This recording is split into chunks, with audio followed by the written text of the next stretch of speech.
Good afternoon. It's 2 p.m. and I would like to call this meeting to order. And let's see. It's 2 p.m. and I'd like to call this meeting to order. He was a principal in an elementary school. He knows the walk.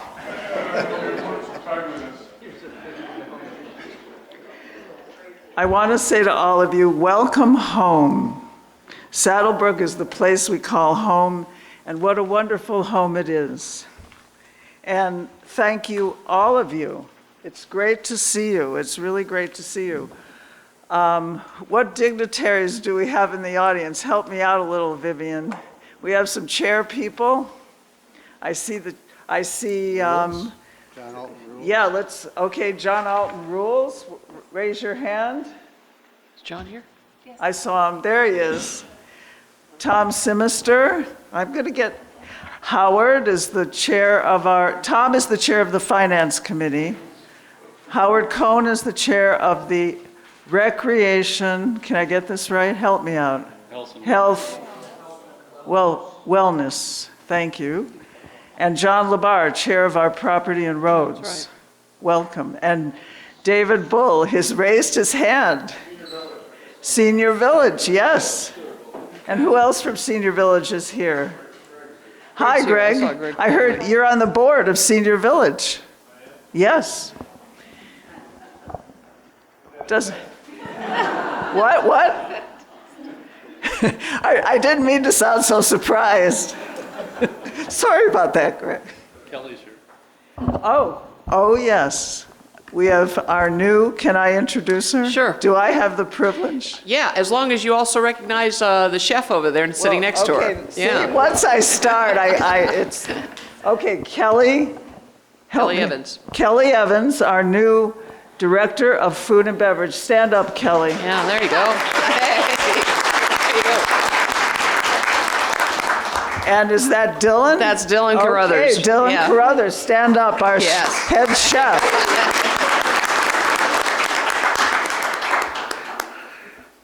Okay, I'm perusing, I'm looking, okay, well, welcome, and all the other wonderful people that have come, thank you. Now I would like to introduce the board. First of all, I'm Joanne Ellison, I'm the president, and I have the privilege and honor of being president of this wonderful organization. Starting on my left, we have Marty O'Shea, who has graciously agreed to continue on the board in a non-voting ex officio emeritus capacity. That's a lot of words. Woohoo. Then we have Steve Belacqua, our board secretary, Joe O'Connor, board member, Tom Swakowski. Quick, change. Tom Swakowski, our vice president, Len Alcantara, board member, Don Taylor, our treasurer, and Kathleen Sartoris, board member. And we have Mike Odell, who is sitting across. He likes to sit at the table across from us because he is chairman of the ALC.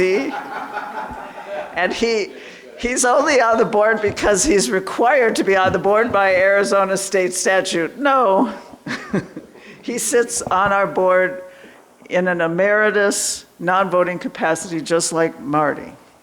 Now, for those of you who are not familiar with our board, I want to explain what it means to be an ex officio member.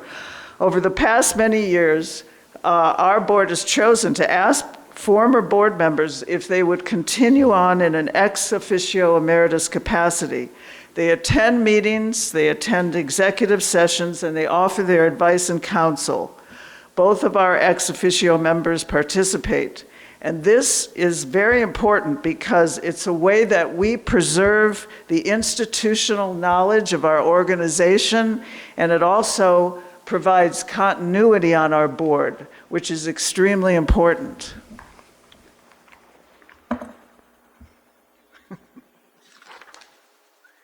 Okay, let me introduce our staff. I have the privilege of doing that as well. Across from the board, we have our general manager, Vivian Timian. We have our executive assistant, Leslie Vanoff. In the back there, running all the electronic stuff, we have Jason Rasmussen. And then seated next to Vivian, we have Mike Treiber, our controller, Mike Roddy, our director of golf, John Reed, our director of operations, and we have some guests today who are residents, and they're going to do a very important presentation, our first initial presentation on our new, and what are we calling it? Because there's been a few names. The board has to pick that out. Oh, is that part of Yeah, what we're doing that's part today? of the board, yeah. Okay, we'll call it the building Yeah, there temporarily. you go. There you go. But we have Steve Kotke, who's on the Property and Roads Committee, and Janet Frost, who's now you're on the subcommittee, or we'll say that there's been sort of a subcommittee formed to do this work. Right, Janet and Elise and Nass were part of the original task force group. The task force, thank you. Okie dokie. We have a lot of interesting and important reports this afternoon, and we are really looking forward to hearing from all our presenters. The agenda and the reports have been posted on our website, and if on request, you can get hard copies, I think. Is that true? Or should I strike that from my remarks? There's hard copies available in the library. In the but library. They can definitely get hard copies if they would like them as well. No reasonable request is denied. There you go. On any item requiring a board vote, right before our vote, by law, residents of our association will have an opportunity to come to the microphone for questions and comments. Now, with respect to a board vote, the issues, we ask that you keep them addressed to the specific issue that we're voting on. Okay, I hope we can do that. And then at the end of the meeting, before we adjourn, all residents, again, required by Arizona state law, will have the opportunity to ask the board questions or make comments on any general matter pertaining to our HOA. Okay? And with that, we'll start. Are there any corrections to the minutes? I'm not hearing anything, so the minutes are approved as written.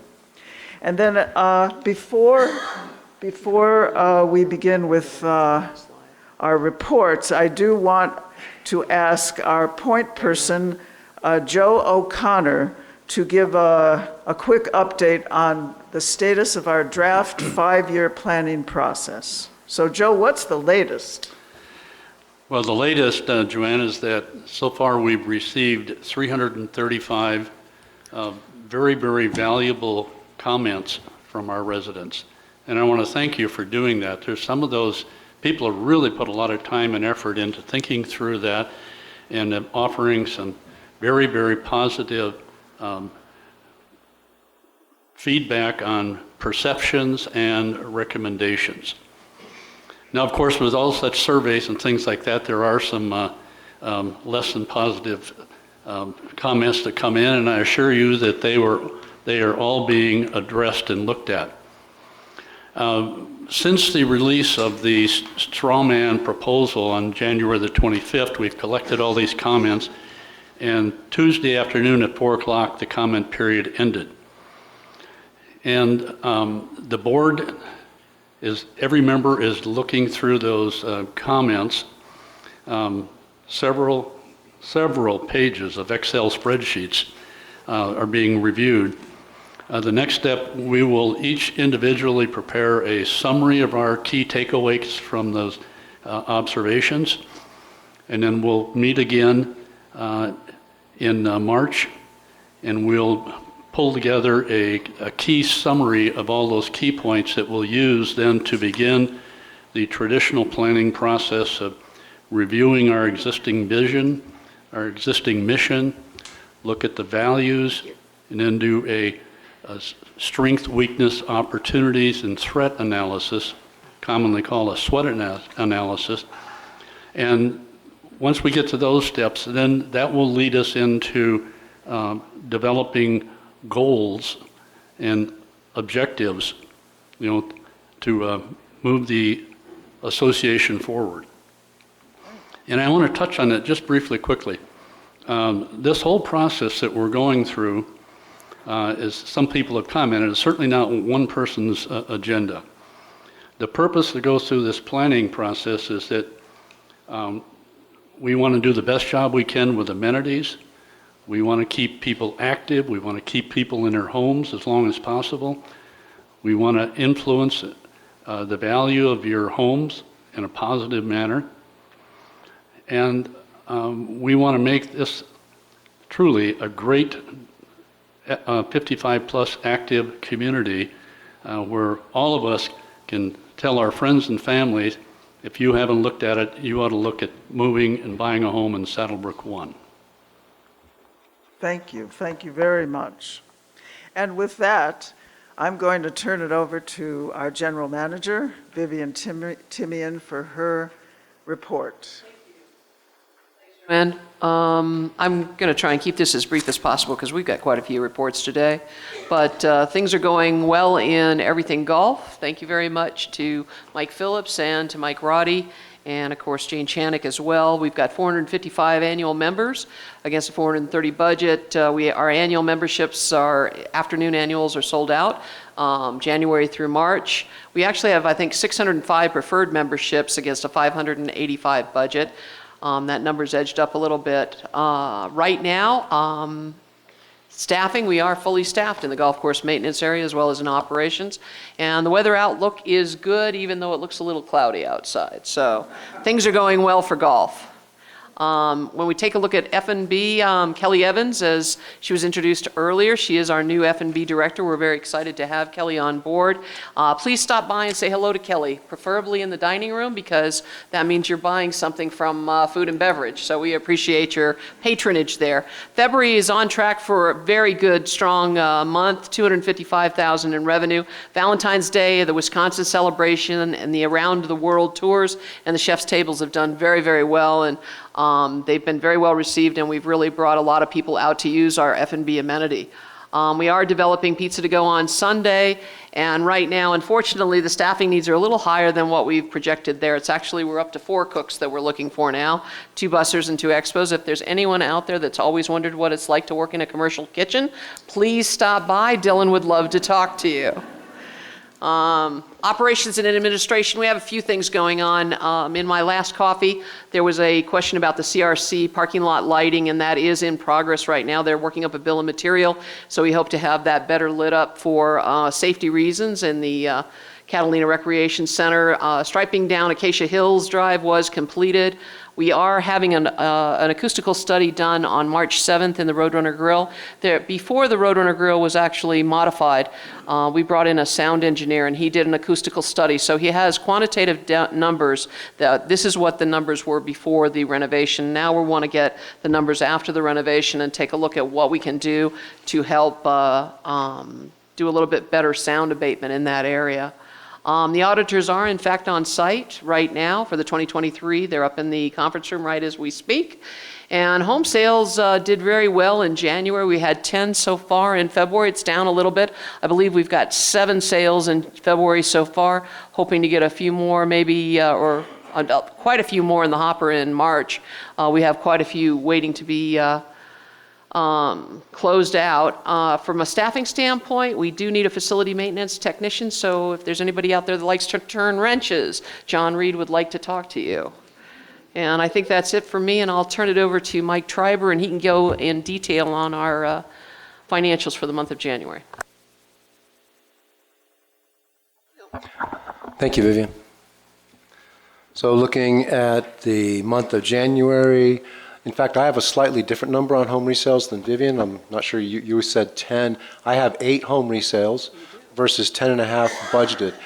And I'm thinking we have a timing difference there, most likely. It probably didn't close until February, I'm guessing, on a couple of those. So looking at the expenses, general administration, so we're starting out, $22,000 ahead of budget, but most of that is timing. For example, we've got $15,000 budgeted for audit fees, and we haven't received any invoices on that just yet. So that's a timing. Likewise, in the services, we're $47,000 better than budget. There's a few items that are budgeted for desert re-veg, erosion control, some pretty big ticket items, and they just haven't geared up yet. The work just hasn't begun. But that's a timing thing. Those will most likely get spent later in the year. In the amenities, it's a different story. We're looking at $19,504 worse than budget, and most of that is natural gas and electricity at the pool and in the clubhouse, most likely because January was a pretty cold January. Questions on the HOA? And golf had a good month. As we mentioned, they're ahead on annuals, so that's going to be a positive number pretty much all year long. Looking at the dailies, they're 20,000 worse than budget, and that's really due to weather. As I just mentioned, we had a cold January, and we did lose a few golf days there. Other categories like other income and golf shop net sales, they tend to follow suit with the daily activity. Reduced people on the course means reduced people walking through the pro shop. Golf course maintenance, they're starting out the year $29,737 better than budget. A big chunk of that is labor, which is not necessarily a timing thing. But then other aspects are the equipment lease and supplies and chemicals, which I think those are timing issues at this point. Golf shop cost of sales, it came in at 61% of sales versus 66 budgeted, so that's positive. And golf net was $9,115 better than budget. I wish it was $9 million. Questions on golf? All right, looking at F&B. So gross sales were off for the month, $27,000 worse than budget. Cost of sales is better than budget, and it was better than budget. Well, it was actually right on budget as a percentage, 34% versus 34% budgeted. Labor costs ran a little bit high. I'm not too surprised given the hit we took to gross sales. Labor came in at 73% of gross sales versus the budget of 71%. And bottom line, F&B was $9,770 worse than budget. Questions on food and beverage? Bottom line, we're about $50,000 better than budget overall heading into February. Looking at the cash, we're at $10.6 million in all funds. Did want to give a little update. We did do some investing in the month of January. We invested $1 million out of operations, $237,000 out of the replacement reserve, and $400,000 out of the capital improvement fund. And we have funded $750,000 of our budget requirement from operations into the replacement reserve. We have a $2,077,000 500 budget requirement for funding the RRF for 2023 or 2024. Questions on cash? Looking at cash outflows from the replacement reserve, the Comcast pedestal painting project was completed. It was approved by the board at $11,025. It came in slightly higher, $11,165. And that was not in the original budget. That's why it's presented this way. In the clubhouse, the patio heaters were purchased. They also were not in the original budget. They were approved at $13,071 by the board. They came in at $12,680. In tennis, this is a 2023 project. The final component of the patio screen was paid for in January. The total of that project was $9,881 versus the board-approved amount of $10,748, and that's final in January.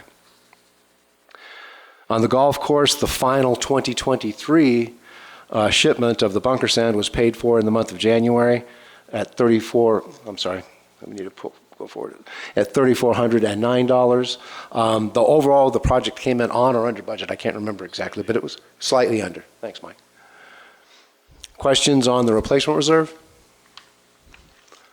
In the capital improvement fund?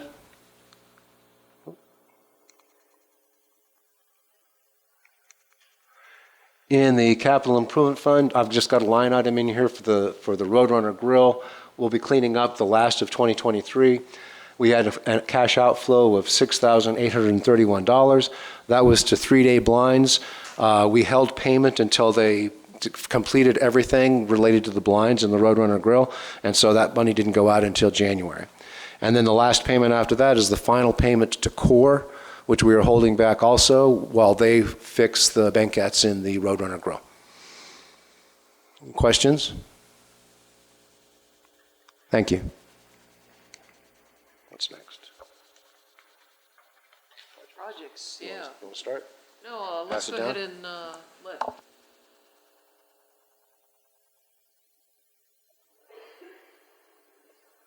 All right. Unfortunately, I don't have any new information regarding the lease. I'm still waiting for 10 pieces related to the lease and both sprayers, which we ordered at the beginning of 2023. So we're still waiting for that, and keep hoping that stuff comes soon. The lift, we're waiting for the turf attachment. The board approved that in December, so we've placed that order. They're hoping to have that attachment here in the next few weeks, and then we'll schedule installation of the new lift and golf course maintenance. Community storm drainage repairs. We have an on-site pre-construction meeting with the contractor tomorrow. So that's moving right along and getting things set schedule-wise and going over all the access points and things like that. So that'll be ready to go for the beginning of May.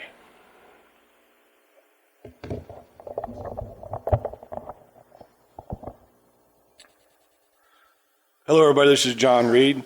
The Agave Dining and Golf Shopping Interior Design.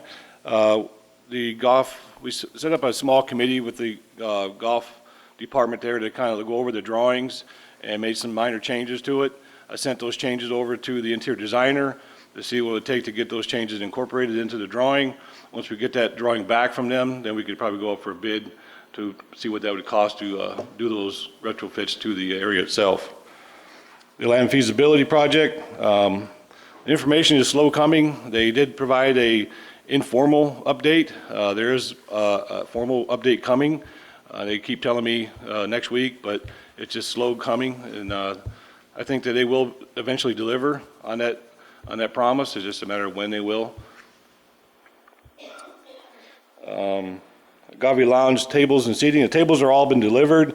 The seating is scheduled to arrive on the 8th, and then they will take the remaining Agave banquettes back with them to recover those as well.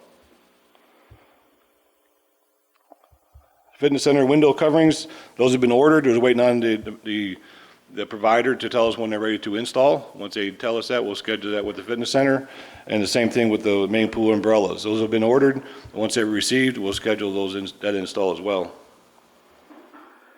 And as far as the patrol truck is concerned, the light bar was installed a couple of days ago, and I believe they put the truck into service this morning. So the patrol officers are very excited about that.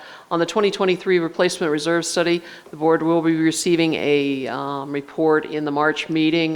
We did review it with the Finance Committee yesterday, so we are getting ready to get that presentation put together. So that's where that's at. Can you just jog my memory? What land feasibility project, what land does it pertain? I'm sorry, I'm blanking on it. That's the property out on Acacia Hills, just past, All right, next thank to the you. Senior Village property.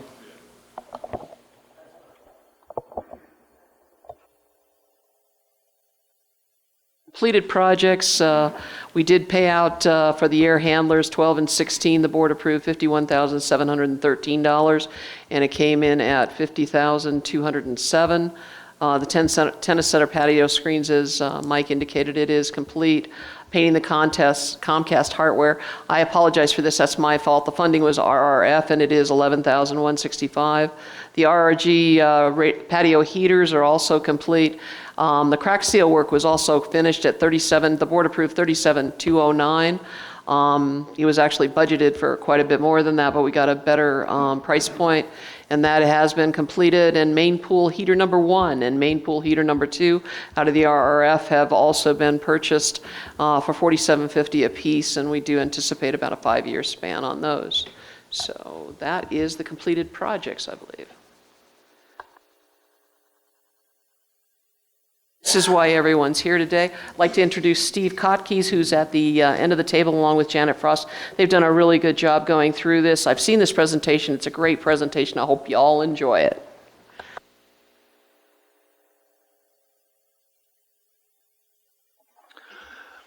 Thank you. Good afternoon, Board. As Vivian mentioned, my name is Steve Kotke. I'm part of the Property and Roads Committee. And sitting next to me here is Janet Frost. And Janet was part of what I'll call the first task group working on this project. So the intent of this presentation is to give the board an update on what was referred to as the Community Center project, which we are now referring to as the Creative Art and Wellness Center project. And of course, the board will have the final determination on the name of the project and the facility. I do want to mention, and I'll speak about this later, that we're not asking for any action from you today on this. This is primarily just an update. The gathering of information for this project started last spring with Tony Muscat, the former chair of the Property and Roads Committee, heading the effort. Tony asked two members of the arts and crafts community, Delise Nast and Janet Frost, here to assist him in gathering of this information. And then I joined the group in August. I do want to mention that both myself and the club members would like to thank Tony for the many hours that he did put in gathering this information. So in keeping with the HOA 1 mission statement, we believe this proposal will enrich the lives of the residents, provide updated and safe facilities, while enhancing the property values in the SaddleBrooke community. So I will talk you through the information gathering process, which we're calling the discovery process, which includes, who we talk to, the clubs and members involved. I will cover what we found with our existing environment, our current conditions, the club needs.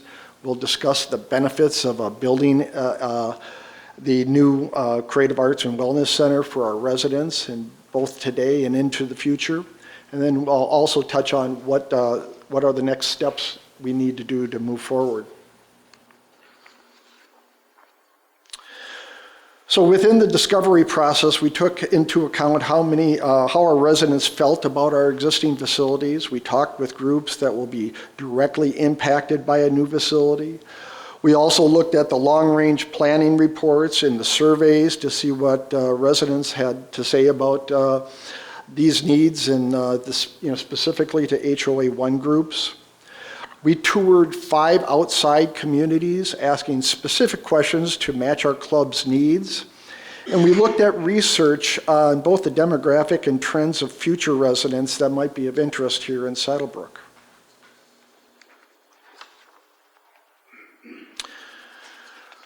So we asked all the identified groups to assign a couple of club members to help us understand their club needs. And they did that, and I just want to thank them all. They did a fabulous job. We had a number of meetings with all the clubs. Extensive amount of work had been done representing the following disciplines. We had in fitness, which is currently having 21 classes weekly. The Pottery Club with 130 members, but is constrained in membership due to the facility limitations. The Fiber Arts, which is actually 12 clubs with 400 members. Dance Club, which is actually 6 clubs with 625 members. We spoke with both the gift shop staff and management. We had a lot of conversations with a new club, the Woodworkers Club, and also the Amateur Radio Club. So we gathered data from 27 clubs, totaling over 1,200 resident members. So this is our current arts and crafts building, and this was built by Robeson Development over 37 years ago in 1987. The main space is about 2,700 square feet, and even though it shows 4 spaces, it's actually 3 spaces. And the space was not specifically designed for any particular club needs. So a lot has changed in nearly 40 years, and the arts and crafts building is old, it's dated, and does not meet today's needs.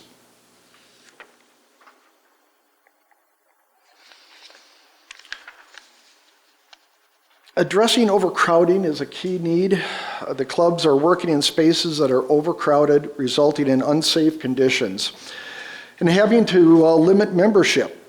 Other clubs, such as fitness and dance, have to limit sessions and classes due to lack of space.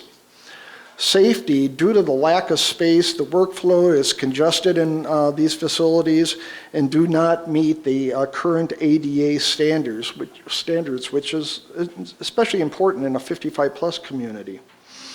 Also, under operational needs, things such as improved lighting, updated technology, and improved layouts are much needed. Some clubs don't have any current space and operate out of the homes and garages of our residents. We did emphasize to the clubs that the space request needs need to be reasonable and need to address kind of the needs and not just the wants.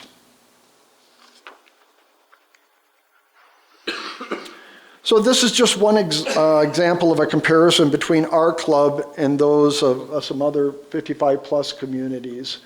And we have actually many photos that we could show you if you're interested in kind of the comparison between our facilities and some of the facilities we visited.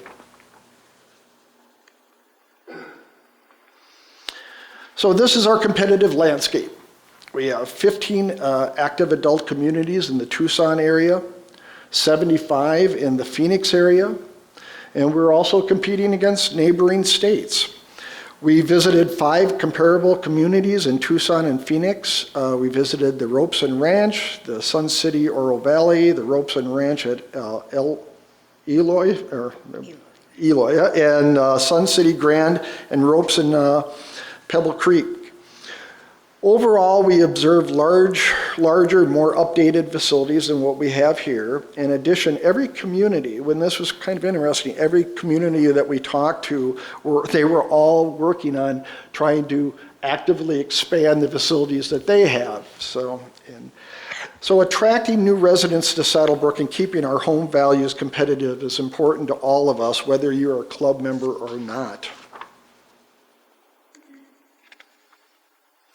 So benefits.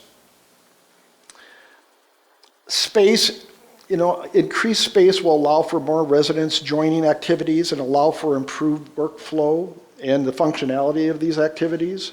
The new design will allow for a safer environment and allow us to meet current ADA requirements, operate equipment more safely, and improve and update electrical needs. Meeting the future. I want to pause for a minute here and just explain some new space that we have identified that we're referring to or calling the Technical Arts and Media Center. So this is a space that we would like to include in our facility. This would be a multifunctional space equipped with higher-end technology. So many of the clubs that we had conversations with, including Pottery and the Woodworkers Group, indicated a need for better training and demonstration space. So the way that they can explain this, whether you're doing a demonstration on some pottery work, or if you're trying to do an explanation of how to use a lathe or some power tool in the woodworking shop, this Technical Arts and Media Center would be able to do is we'd set up cameras in those shop space so they can demonstrate how to use that equipment or how to perform a function. And then that can be transmitted to the technical arts space, and that's where, something a little bit like what we have here, people can watch and interact with the people giving the demonstration without all trying to gather around in a shop space that's not really equipped to handle that. So that's one important aspect of it. It just makes training much easier and safer. And then the space can also be used for the increasing interest in the field of digital arts and future digital gaming technologies. Do you want to add anything? Sure, I can. I know this is calling something digital arts is always kind of confusing to people as to what is that. Traditionally, digital arts is anything that is done modified in some way with a computer. So in today's world, even photography is a digital art because everything is done in a digital form now. There are a lot of new programs coming along, and they really fall outside of what exists with the computer club. It's really a more specific, and we feel that the new generation, this is going to be something, and the gaming especially, which I may be speaking for myself, but I think most of us, that might kind of go over our heads a little bit. But the next generation's coming in, and if we're looking at this building sitting for another 37 years, we're going to have gamers in the next generation. And they like to do it together, even though they do it online, they like to be together too. And it's an interesting concept, but it's something that we do need to be ready for. And so that's something that is going to sit in this facility. Thank you, Janet. And then, as we had mentioned before, just staying competitive by making our community more inviting for new home buyers, and then that we have the amenities that people are looking for. And then the last is the health and well-being. So research on aging shows that those with high level of socialization and activity exhibit reduce stress, anxiety, and depression, longer lifespans, better fitness, and greater self-esteem. So just being involved in clubs and activities as you age is a good thing, and we want to promote that.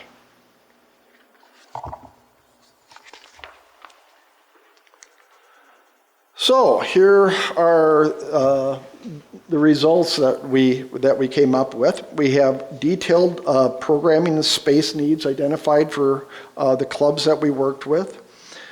At the current arts and crafts building site, which is, as you all know where that's at, we are recommending 9,000 square feet of the building complex, which is approximately 6,000 square feet more than what we have today. The recommendation for the woodworking facility is that it be located at the Catalina Recreational Center, and that's 3,000 square feet. So here are some concepts, and I'll go over them in a minute here, but I'd like to introduce a couple of people that have been incredibly helpful in this gathering of information and putting together some plans and doing what I'll call concept work. We are lucky enough to have a couple of members of the Pottery Club here that have been tremendously helpful. Russell Wims, who is a former local Tucson architect, and Tom Atkins, who is a former landscape architect and also project manager. And they have helped us do both working with the clubs and understanding what the needs are and equipment and so forth to actually do building, layouts for space to ensure that we were looking at the right square footage that we needed and for handling everybody's needs. But then they also helped us with looking at some concept plans. And won't go over these in great detail, but on the left there is a concept plan for the Creative Arts and Wellness Center up by the Crafts and Arts facility, and then the one on the right is where the Catalina Rec Center is. One of the issues that we had when we met with all the clubs and identified the needs, trying to accommodate everybody up at the current Crafts and Arts site, it was very tight. Now, I think we probably could have fit it in, but it was very tight. But the other issue that we have is that in Pinell County, they have parking requirements, and that really became an issue for us as far as trying to accommodate that much new square footage on that site with the parking that we had available to us. So actually, working with, brainstorming with both Vivian and John Reed, the idea came up as, well, could we take a look at the Catalina Rec Center site? The nice part about that is we have utilities already, down to that site. And so we looked at moving the woodworking shop down to that site. So, and that helped out with a lot of issues that we had at the location that we have here at the current Crafts and Arts site.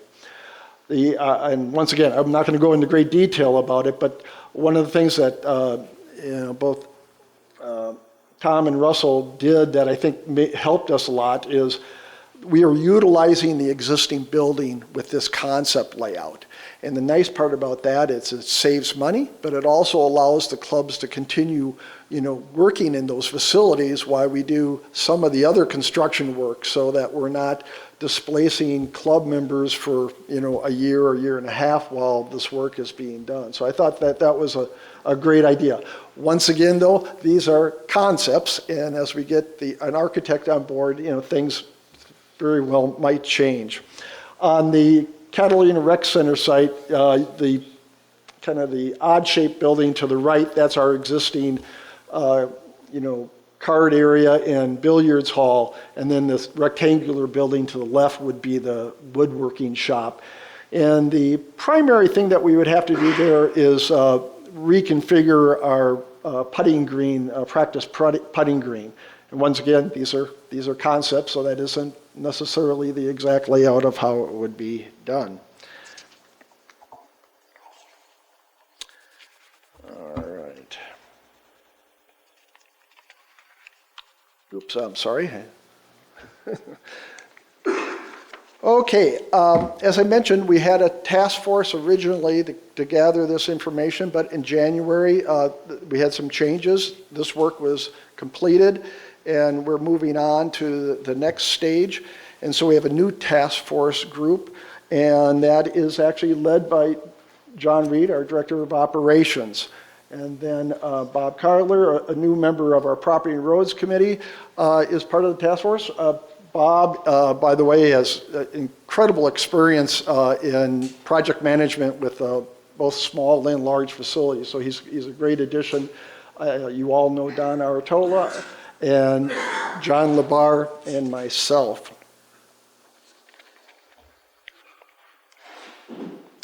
So let me walk through the next steps. As I indicated, we're not asking for an action item today, but we're hoping, John, is that the right way to put it? We're anticipating that on March 28th, John will be coming to the committee, getting authorization and enter into a contract with an architect. And so John and the team has already actually put together a scope of work for the project, and John's been reaching out to architectural firms currently. And then, as I mentioned, we'll get requests for approval to hire an architect at the end of March. One of the first things that we need to have the architectural team do is to prepare both site and drainage plans, and that's for the purpose of getting the county parking variance reestablished or renewed. And in addition to that, we will be asking the architect to, in what I'll call the first phase of their work, to prepare renderings, schematic designs, and cost estimates. And then following that, and I'll let Vivian and John jump in here as well, we are anticipating that there'll be a town hall meeting to show everybody what we have for both the renderings, the schematics, and the cost estimates, and then another board meeting to approve moving forward with the construction plans for the project. John, does that pretty much cover your understanding of this? So, in conclusion, I would like to just say, look, we live in a beautiful community. We have fabulous golf, tennis, and dining facilities. And now is the time to complement those wonderful amenities with an improved creative arts and wellness facility. So with that, thank you very much.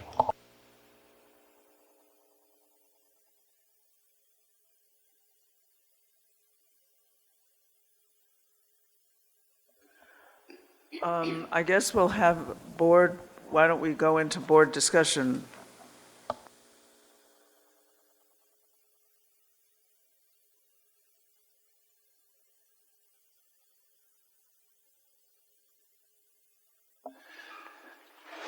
Steve, have you got to the point yet where you can come up with a game plan how we're going to do the best we can to continue the amenities in the existing Arts and Crafts Center while construction begins on the new facility? This was something we had been thinking about as we were moving forward with this, because that is one of our concerns, is that, asking the fiber arts group and the dance group that uses the space here, as well as the pottery group, to disband and leave and then have to, function out of their homes or someplace else, was a concern. As I mentioned, if we continue with the plan that both Russell and Tom helped, where we could continue using the existing building and have access to them in a safe manner during construction, that will help a lot. That the disruption for them, hopefully there will be a disruption, whether it's 6 months or some period of time, but it would be a lot less if we can continue moving forward with that concept. Can you put the slide back up for? Sure. This might help answer your question, Joe, also. In the schematic on the, excuse me, the left, the kind of odd-shaped building right in the center would be the new pottery. So that would be being worked on while pottery would exist where it is right now. We would then be able to move them, and we can then move fiber arts into where pottery was while we build the new fiber arts. Does that make sense? And again, conceptual. Oh, and also, Steve and Janet, wonder if you could just speak to this, the fact that this planning group and everything has been members from SaddleBrooke 2 and SaddleBrooke Run working together on this joint initiative. Yeah, thank you. Actually, thank you for asking that.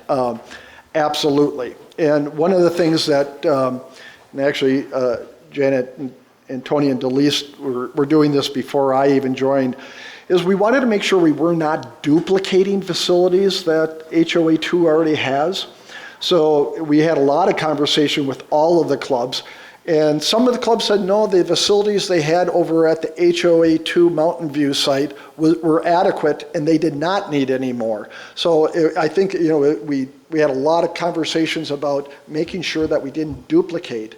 But the other thing is, all of the clubs, I think you're probably very familiar with this, are a blend of HOA1 and HOA2 members.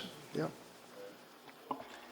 Steve, my understanding is that the woodworking shop is basically like a phase 2 of the overall project. This is going to be done in two stages. Yeah, and I'll let John speak to that. What we're going to do is the first phase of the architectural work, we're going to include the woodworking layout, so that when we come to the board in July or whenever that date is, that you have information about not just the Creative Art and Wellness Center, but also the woodworking shop and the cost and what it would take to get that done. However, as far as constructing it, it appears that for financing it and both workload as well as financing it, it would make probably more sense to do it in 2 phases and have the woodworking shop be in the second phase. Steve, I just want to thank you and your group. You apparently have obviously put a lot of hours into this, and we certainly do appreciate it.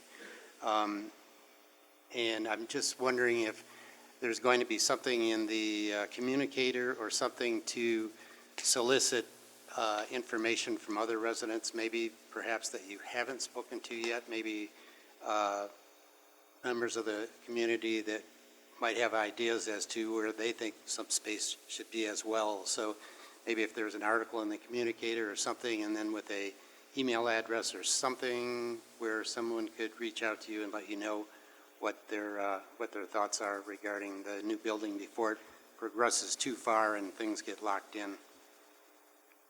Yeah, that sounds like a good idea. I think what I'd like to do is work with both John and Vivian and coordinate that with the anticipated town hall meeting that we're also going to have, so, yes. Can I say something? I know that there is no possible way that any building we built could house every club that exists or every club that feels they need more space. So that was really a tricky thing when we started.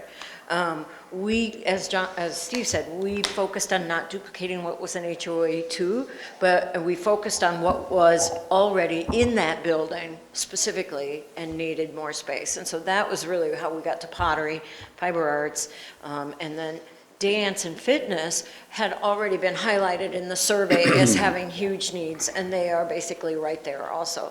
So when we start talking about bringing, opening it up to the entire community, there's value to that, but it's going to be tricky to figure out how many groups can we serve in this building and in what way.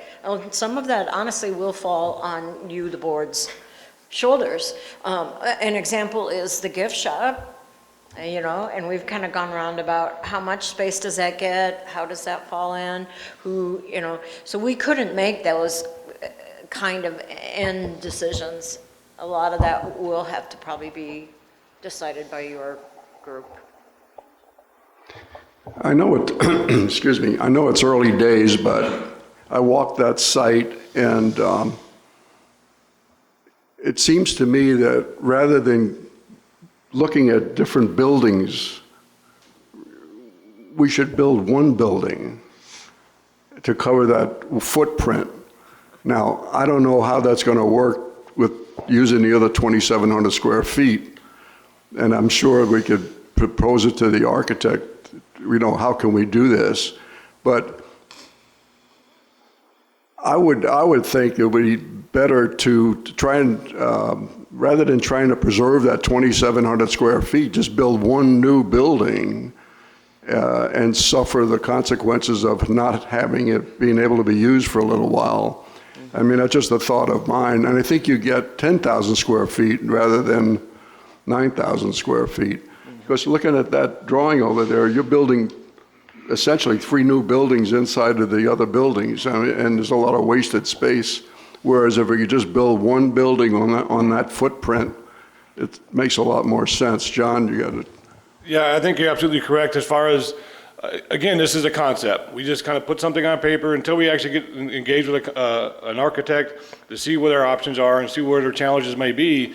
And also, to your point, as far as involving involving the groups themselves, part of our scope was to tell the architect they will meet with small groups of the different organizations within SaddleBrooke 1 to provide their input during that process as well. Once we select an architect, part of their scope is to meet with at a couple different times with different groups to make changes. I would have to say too that it is no small thing, honestly, to say that we're going to take the clubs out of commission for 18 months. That is kind of a tough thing.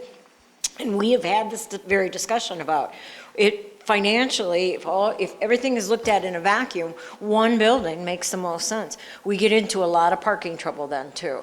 That has been the issue and has had other plans sunk because of the parking issue. This also allows outdoor space that, although it doesn't look like it is usable, it is usable. Many of the groups wanted outside space to work with. They wanted direct lighting, natural lighting, some of those kinds of things. So we can use some of that courtyard space without it counting against our parking variance. Are there any other board comments? And then afterwards, we'll open it up for resident comments. And we're going to make a special exception here. We're going to allow HOA 2 residents to speak because of all the contributions that they have made to this project.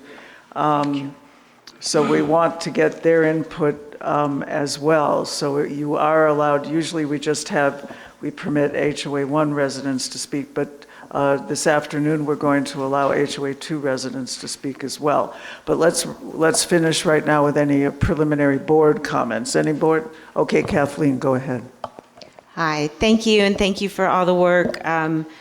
A lot of work, because this has been going on for a while, you know, way in the background scene. So it's really nice to see some things coming together. To echo everybody, I know it's very preliminary, but I don't want to minimize the fact that there's been a lot of hours into this. And also, working with the survey as well, I think is very key for this. And a lot of this, you know, kind of started talking from the survey results. And I think another thing that's interesting is when we were calling it the community center, a lot of things that I heard from the community is, you know, depending on what the whole thing looks like or whatever, are there opportunities, even if it's just outside, for a little bit more of a gathering, right? So not everybody has to, you know, come all the way into the clubhouse, you know, to meet up or what have you. I know that I've been hearing also from people when this is coming up, like the coffee shop idea, you know, this kind of where there is a little bit of outdoor space and people are doing their crafts, so they come out and have a little place to sit or just have it feel like a total space, not just the individual rooms for the activities. So I've had a couple people who've gotten wind of this stuff already say that to me. So I just want to say some, you know, that I've heard that from the community as well. Kathleen, I would have to say that I visited the places up in Phoenix, and the one that I loved the most was Sun City Grand, and it was this kind of a setting where it just had a gorgeous courtyard where the people could bring their each group could bring a kiosk out and sell their stuff there without having to have a whole separate gift shop. There was a coffee shop there. People sat and had coffee, looked at the art that was being displayed. It was a really wonderful gathering place. Any other board residents? Any comments on the presentation? Okay. And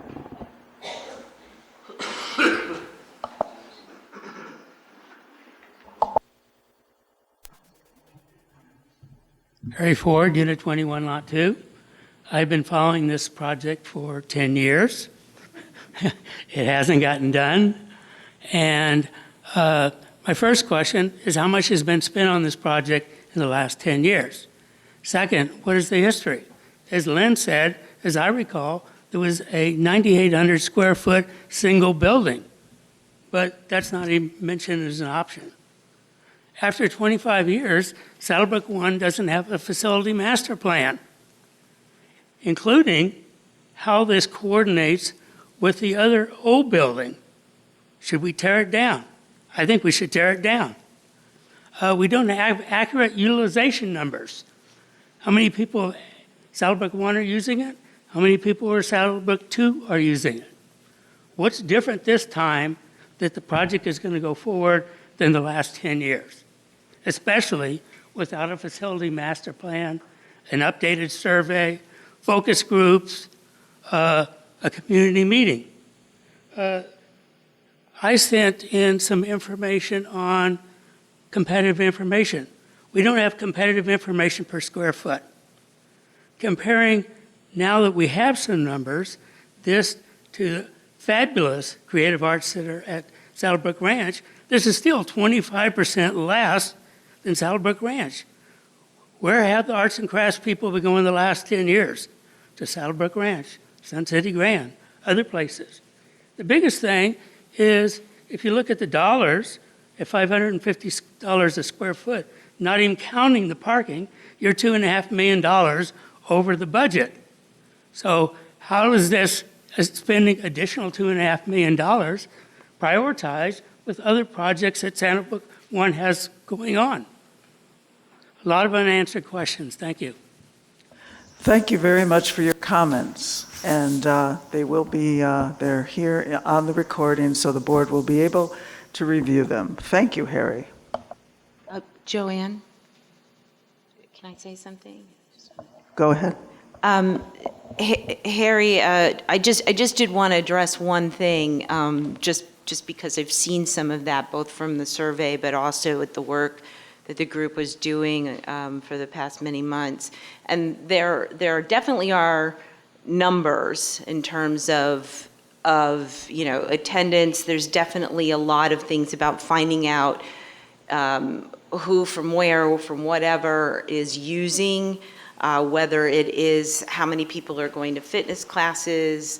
We don't have the best electronic data for that, but there definitely has been a lot of attempt to understand who's actually using it. So I think some of this is really coming from those groups themselves that would be using it, or the people who have been using it, or projecting a little bit of the future of that club growing. So I just wanted to comment on that part of what you said, because I think that there has really been some actual data that's been going into this, which is really good to see.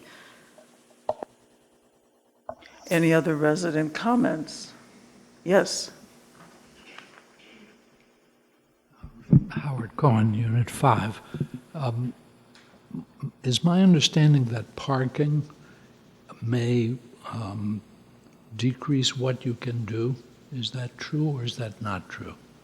And if it's true, have we ever considered double-decker parking here, or is that not possible? I got it. Whenever you build a building, you got to have the parking spaces to accommodate a certain amount of square foot, depending on the type of square foot that is how it's going to be occupied. And yes, SaddleBrooke 1 is built to the point where there's very little space that we can actually acquire more parking spaces while getting very creative in how we redesign some of our existing parking spaces to obtain additional parking spaces to accommodate additional arts and crafts spaces. But as far as the double-story thing, I think that it's a safety issue. It's aesthetically, it would block views for a lot of the residents. There's a lot of challenges in there. Again, we're at the beginning conceptual process of this with architectural. If the architect comes back and then obviously we look at things, I don't think the double-decker parking is going to be an option, but anything can be done. Again, we're still in the conceptual concept design as far as just figuring out what can be done, and what are the options, and what effect it's going to have on the community. Yeah, just to add also with the square footages that we're recommending, and the what I'll call the slight modification to the parking that we currently have, we believe that the county will be fine with that. I mean, we have to obviously apply for that, but we think we're in good shape there for the square footage that we're asking.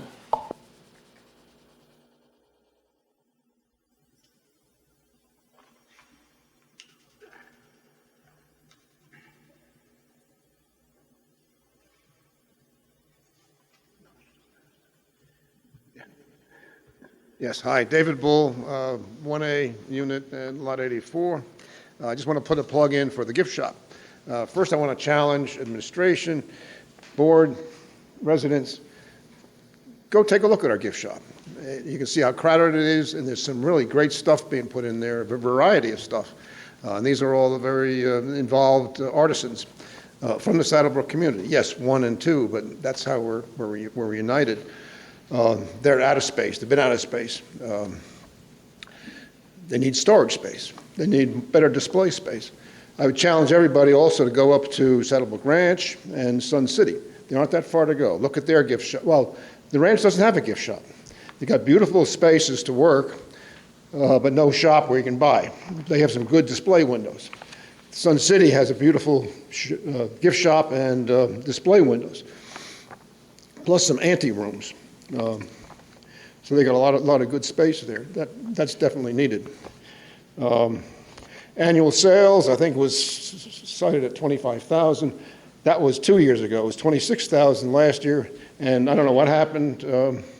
Every month is like another record month, so it's become very popular. If you need a last-minute gift card or a sympathy card, go to the gift shop. It's not that much more than going to Bash's or Hallmark, and you get something handmade, and it's really special. I think most people who come to visit, with relatives or friends that live here, end up in the gift shop, and they usually end up buying something. So it's a very important amenity is what I'm trying to say. I think there's, 50 artisans? 40 artisans, and growing. They just took a couple of new ones on. And I think, again, going to the woodworkers, it's very important they have a separate space because that takes a lot of room. Go up to the ranch and see their woodworking shop. It's huge, and they have a lot of machinery in there, but you need the space. So the gift shop needs the 500 or more if you can squeeze a few more. Thank you. I understand we have someone here that runs the gift. Is that what you said, David? Is a manager for 20 years. A manager for how long? 20. 20 years. So she's very familiar with how everything works and all the people and the needs. And she's ideas before.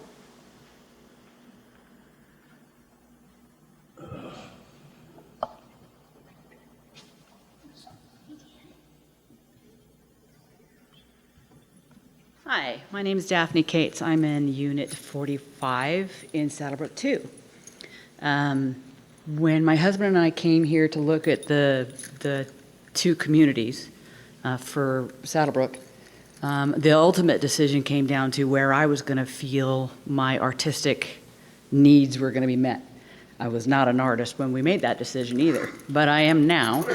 And because of that, I spent a lot of time with fiber arts and in the pottery studio and ceramics, and that's not the end of it. I have a lot of painting going on things too. And my husband's pretty tired of me keeping the house in separate categories of different projects. My laundry room's a mess. My cat carries around paint and clay.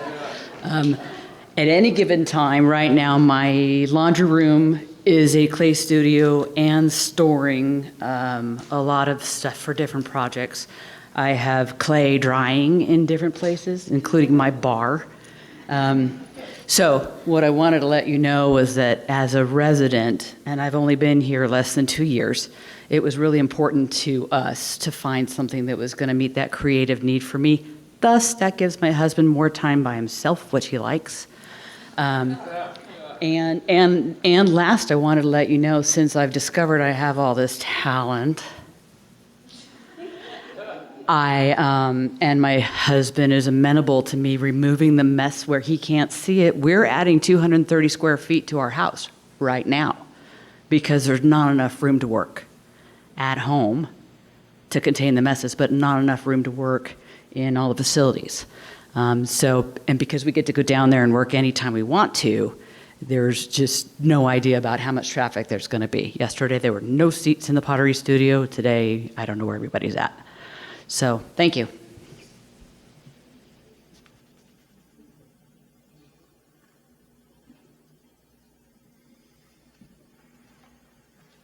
My name's Tom Atkins. I'm HOA2 member of the Pottery Studio, and I just want to follow up a little bit on that outdoor space.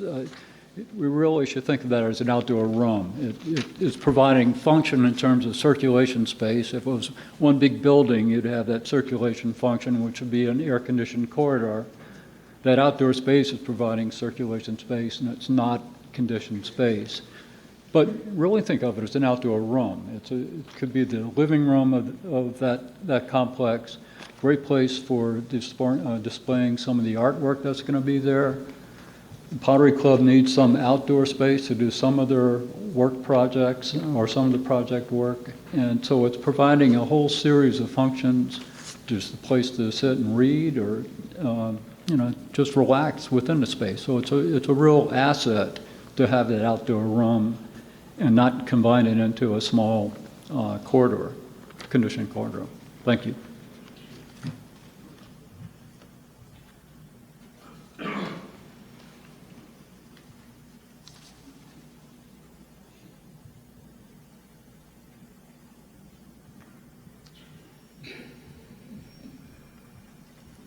Hi, I'm Connie Rank-Smith. I headed up the group Fiber Arts, and I, along with one other person, we surveyed all 14 groups. 12 of the groups met with us to give us feedback and input. It was very important when we started this to get all of the collective groups together in order to be able to understand their needs. The current fire capacity for the room that we use is 60. The largest group is the quilting group with 110 members. We cannot all meet in that room legally. We count noses. Also, the electrical capabilities within that room. If people want to have a sew day, as an example, the maximum we can fit in that room are 15.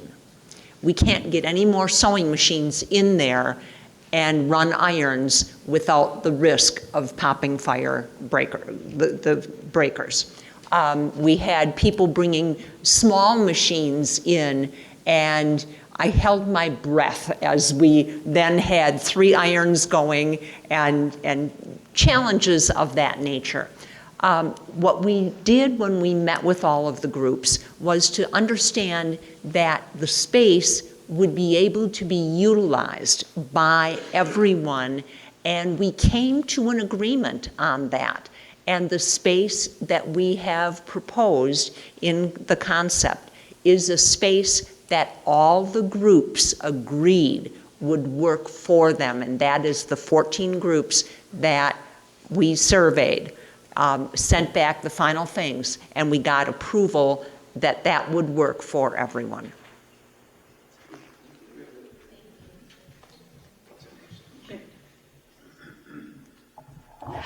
Karen Lingelbach, Unit 14, obviously HOA 2.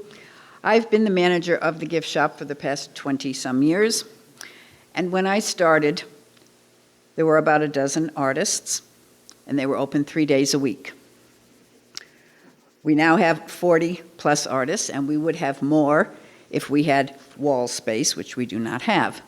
We cannot accommodate any of the painters, fine art people. Just simply, there's no room. But we are now open 6 days a week, all year long, with 40-ish artists, and nothing has changed square footage-wise. We are averaging $25,000 to $26,000 of sales a year, and I think that the gift shop is a significant amenity for the entire community. We do not differentiate in any way, shape, or form HOA 1 or HOA 2. We have a mix of everybody, and it makes no difference. So I appreciate that being included in the site plan. Any other residents? We don't, and at this point, I'll ask not to repeat if what's been stated, if that's why you came and wanted to speak and your issue has been stated. At this point, we do need to start wrapping up, so you don't need to come to the mic and restate. Anyone else having comments from the...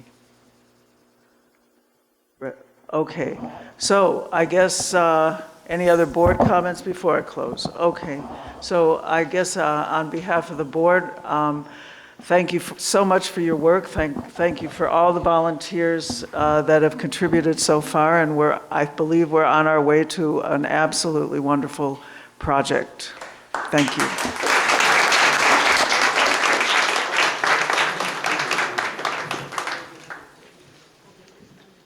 Okay, we're going to keep moving. We got, what's next on the agenda? Okay.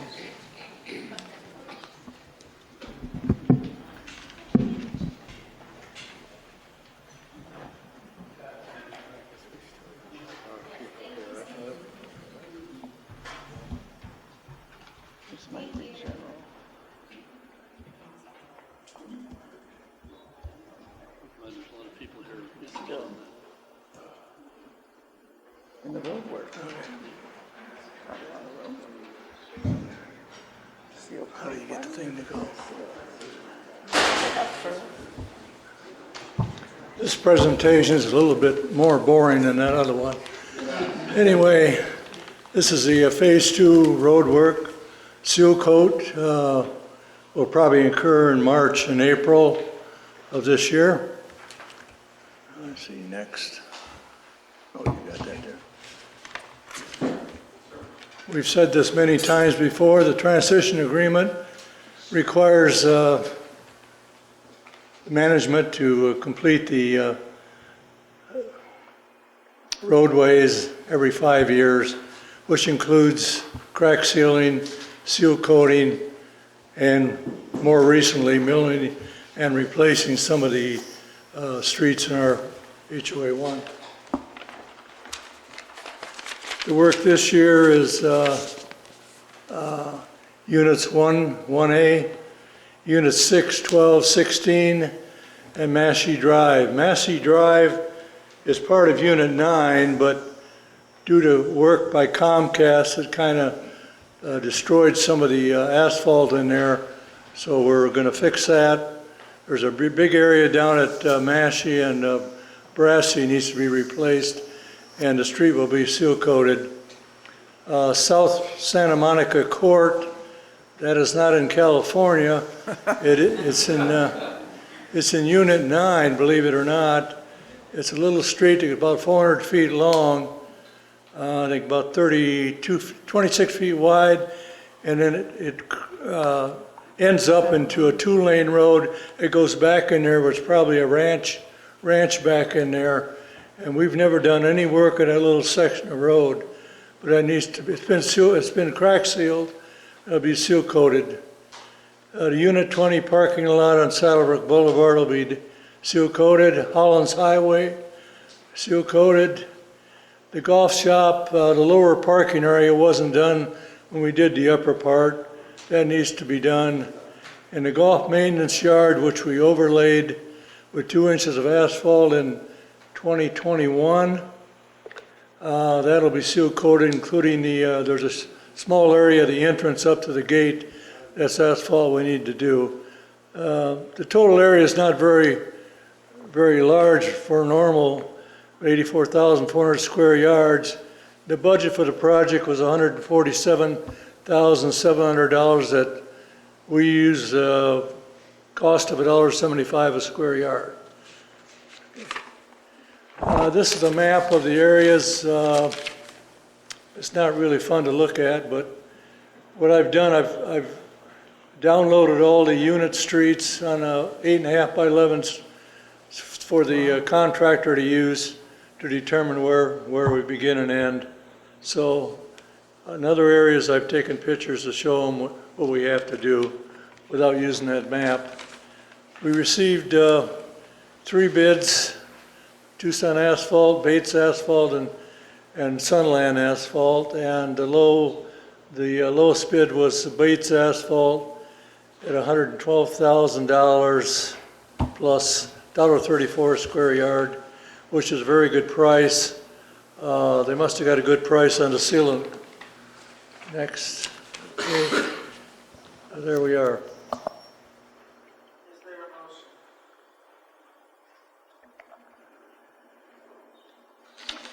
I move to approve the 2024 roadwork Phase 2 seal coat at a cost of $116,079, which includes a 3% contingency with funds to come from the Replacement Reserve Fund in accordance with the SaddleBrooke 1 procurement policy.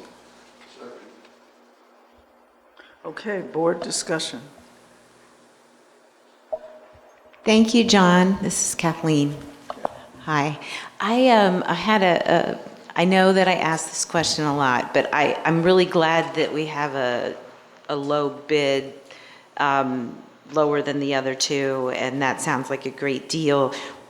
I'm always curious though, because I know nothing about seal coating, but are they using the same quality materials, or I'm just curious.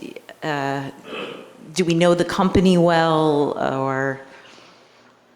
Yeah, as far as the material, we specify the material in the specifications. so that they will be supplying the material that we recommended. As far as base asphalt, they've done a lot of work up here, especially in all of our, Acacia Hills Drive, they overlaid that a few years ago. They've done seal coating and crack sealing, probably more than anybody. Tucson Asphalt, we've never used them, but we've included them in the bids. But normally their price is real high. Sunland is, Sunland Asphalt, there was another firm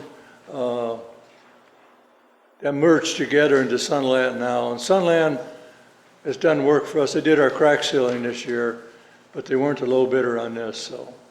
Okay, no, thank you. Again, it's my own lack of knowledge about that. So thank you so much.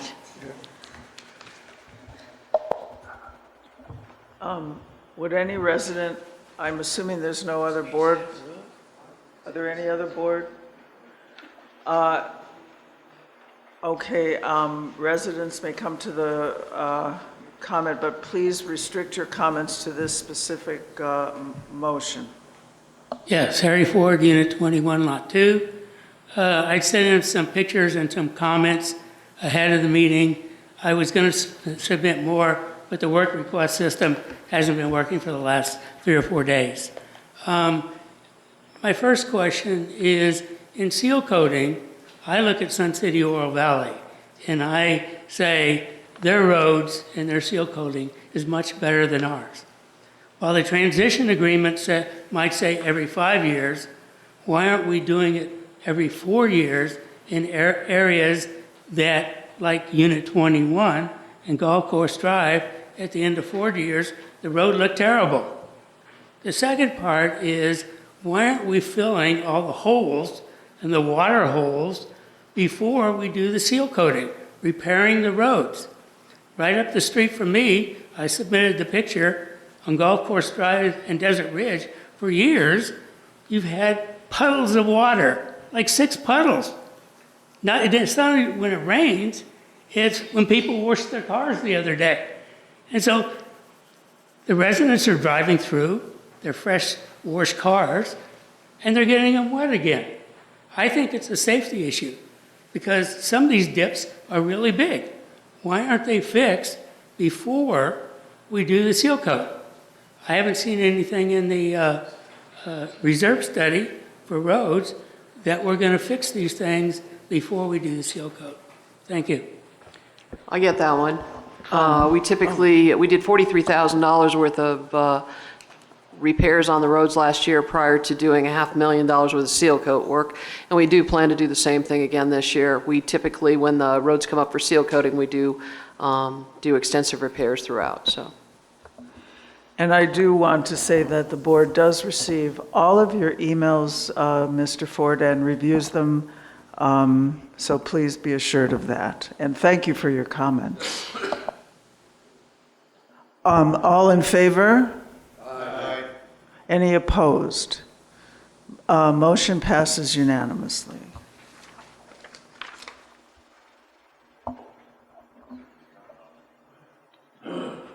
Thanks, John. Thank you. And yes, thank you so much. John, thank you. On behalf of the board, thank you.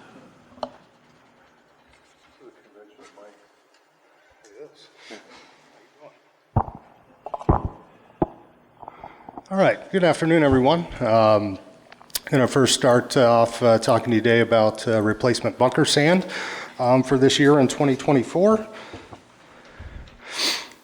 Started this project last year. You might be asking, why are we replacing the bunker sand already?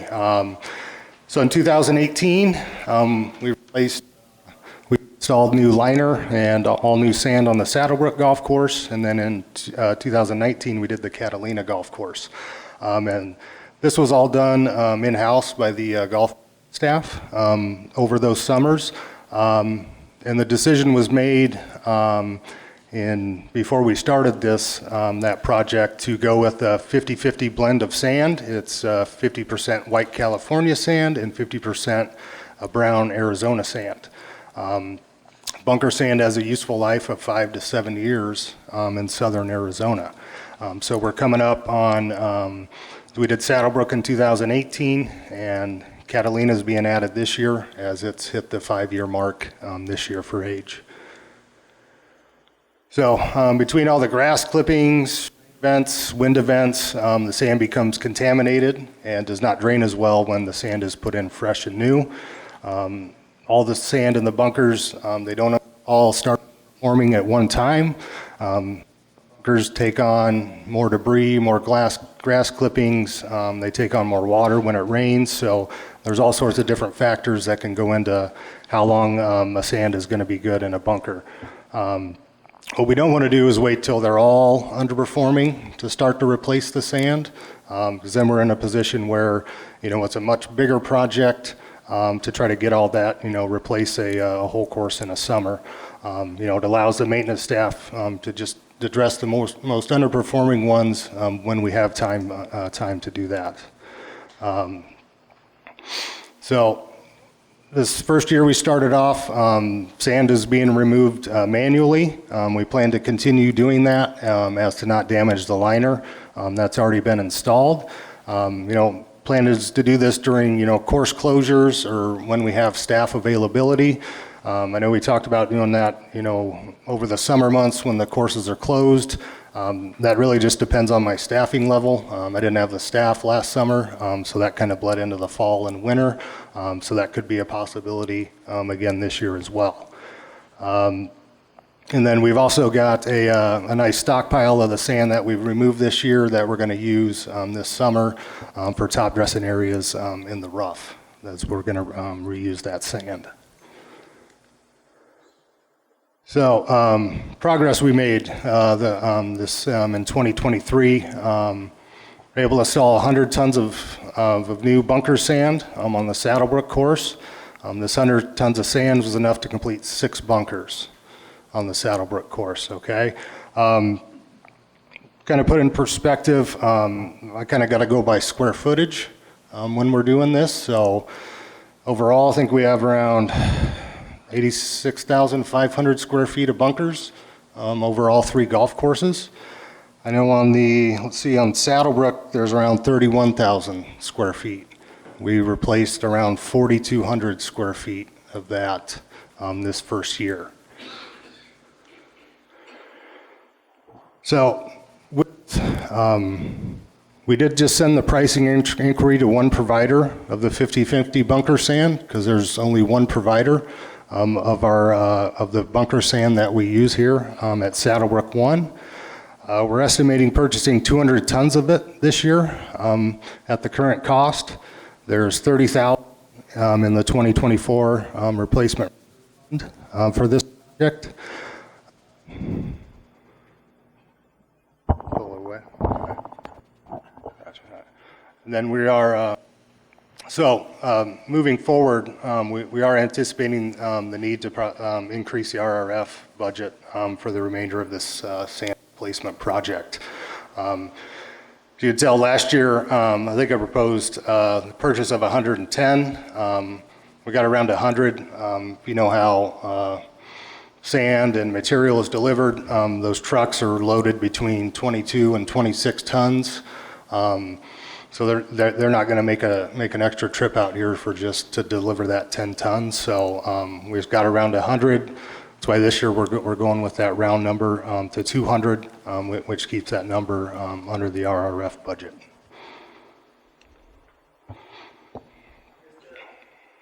Is there a motion?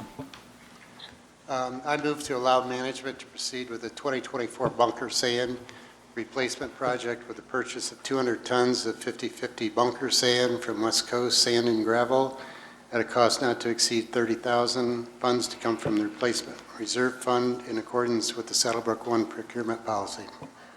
Second. Board discussion.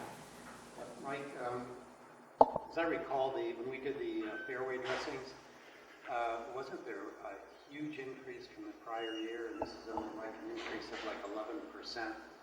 So I was just surprised not to see a much larger increase. Yeah, so I think with that fairway top dressing sand, it's just become real popular over the last 5 to 6 years, and I think the suppliers have figured that out. And so that's why you've seen that price. It's basically more than doubled from when we first started that price. And I know the price of this bunker sand, when did we first start putting that in? Was that 2018? So it's almost doubled in price from what we were paying in 2018, this bunker sand as well. So. You indicate anticipating the need moving forward to increase the RRF budget for the remainder of the sand replacement project. That's just going off the square footage, like I said, SaddleBrooke has about 31,000 square feet.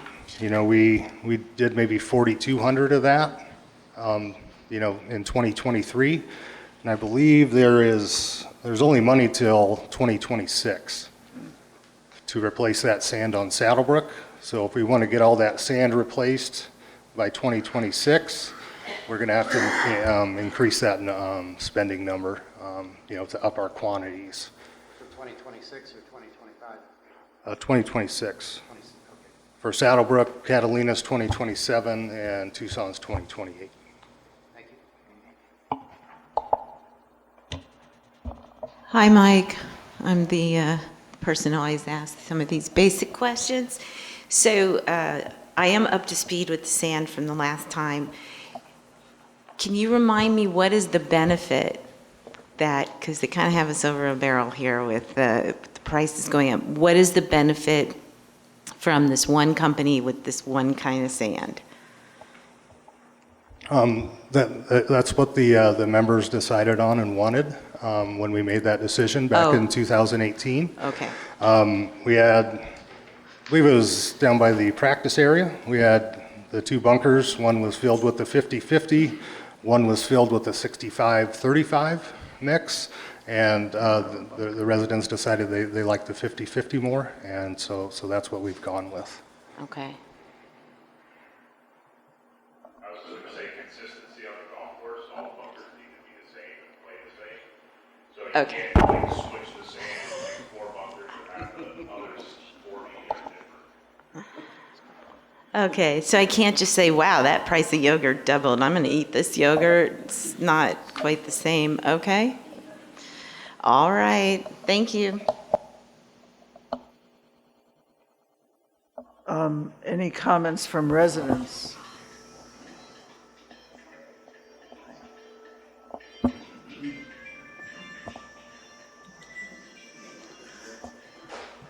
Harry Ford, Unit 21, Lot 2.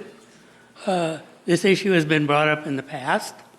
Why aren't we working with SaddleBrooke 2 to get a volume discount on buying this sand? It's been brought up in the past. It didn't say anything in the staff report about it. Again, I go back to my same old thing. Why don't we have a master association and get volume discounts on all this stuff? We do work with HOA2 on our fairway top dressing sand, and that's where we use the same sand as them. So we're able to put our purchasing powers together and get best pricing. They don't use the same bunker sand as us, so we can't really ask them to switch sands in their bunkers. That's why we don't work with them on this project. I understand, and they're investing $9 million in the preserve golf course. And one of the issues Harry, is the bunker sand. we're not here to discuss HOA's 2 investment. We're here to vote on bunker sand. I'm talking about HOA 2 bunker sand. Right, but we're HOA 1, and this is not relevant to this motion. Okay.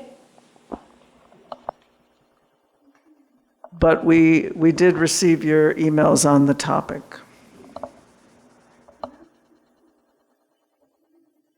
All in favor? Aye. Any opposed? Motion passes unanimously. All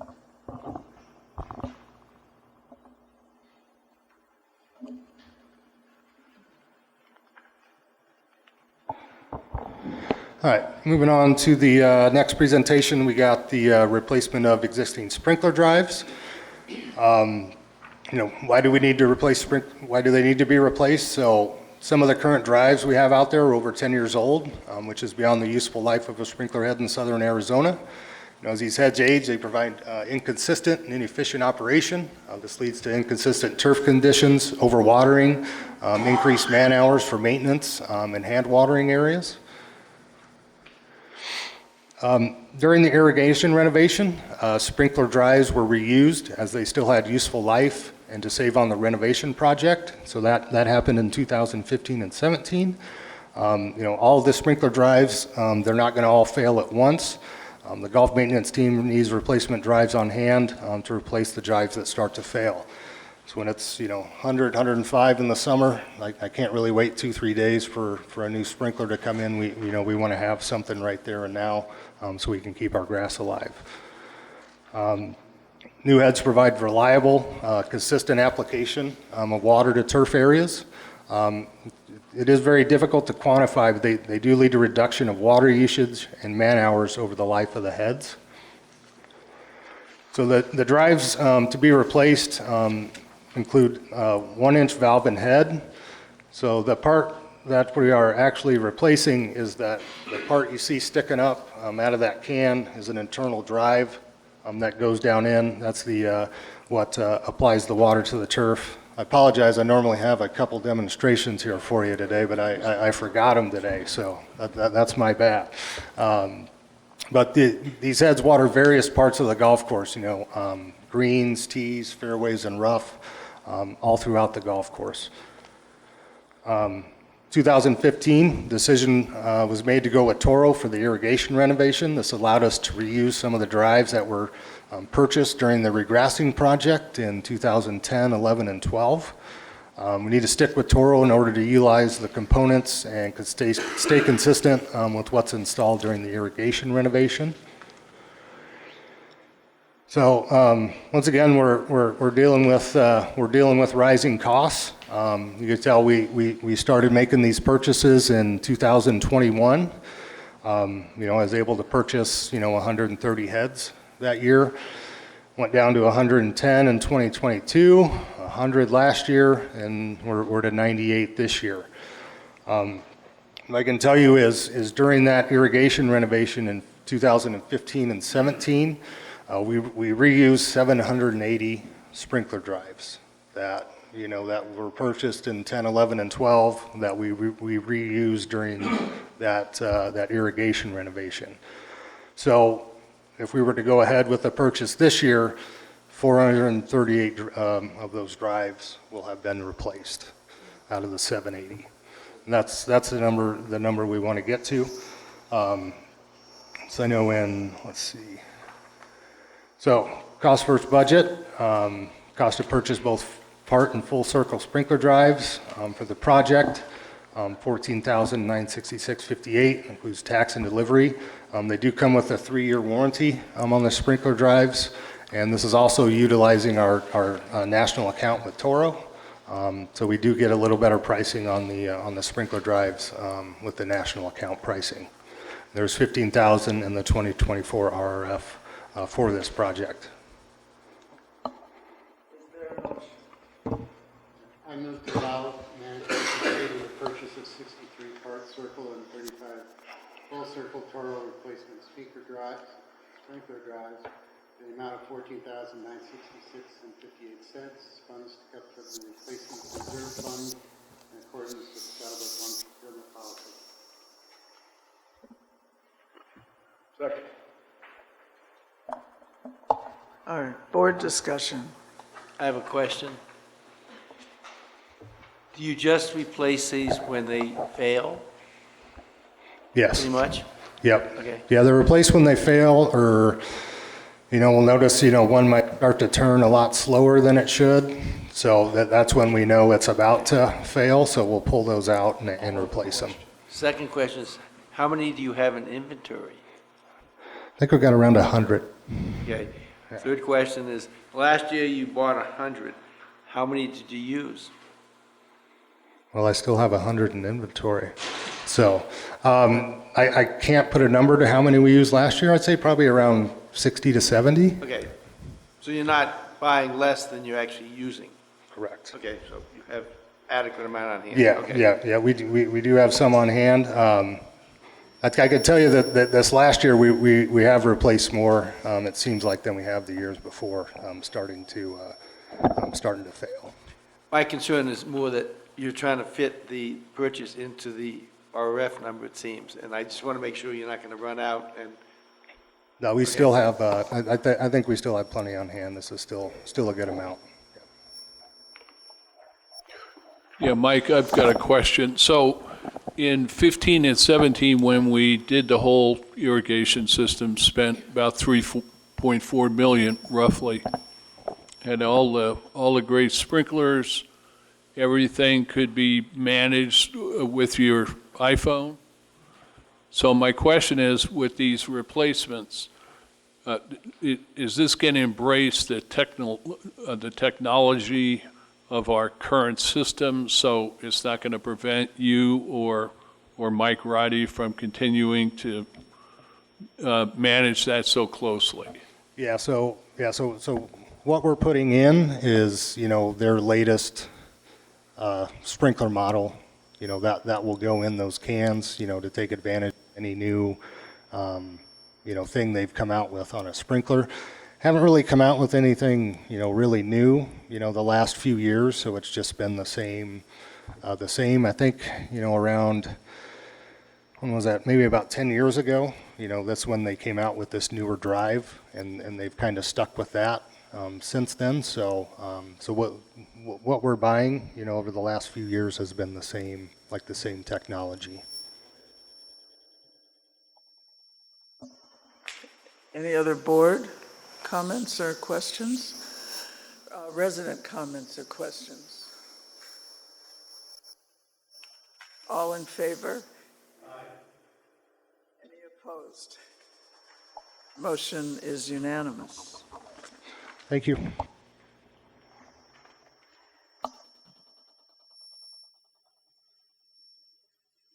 It's John Reed.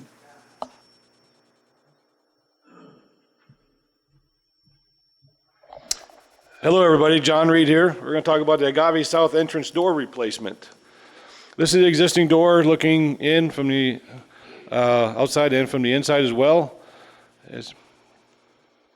The original door was installed in 2006 when the Agave area was remodeled. The wood frame assembly offers little protection to the weather. The existing frames need to be replaced due to deterioration. Replacement parts have been very difficult to either fabricate or find to match this door assembly because of the age. And then the exact parts are definitely not available. The glass panels are not energy efficient, creating energy loss, and definitely needs a upgrade in the general decor improvement. This is our proposed door we're looking to put in this place.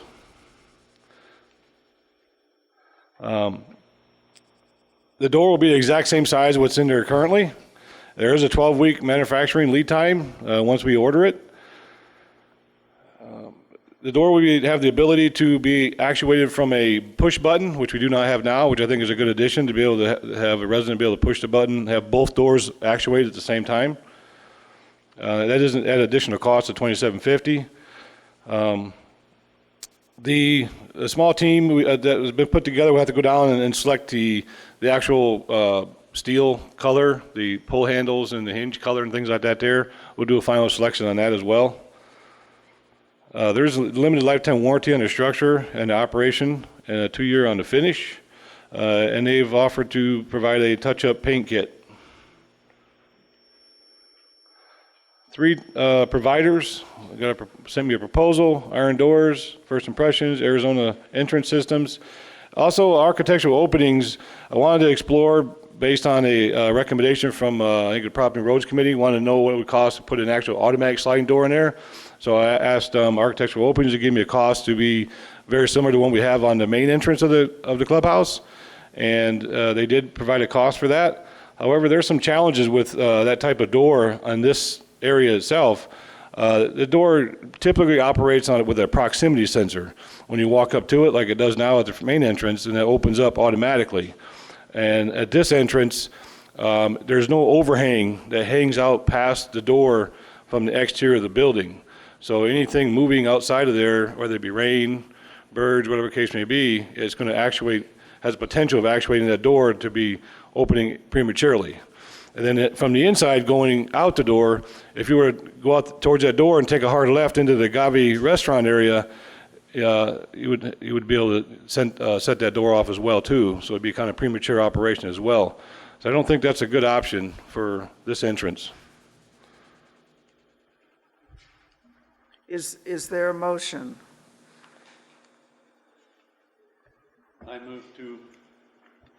I move to approve the replacement of the Agave South entrance door at a cost of $24,206, which includes a 3% contingency.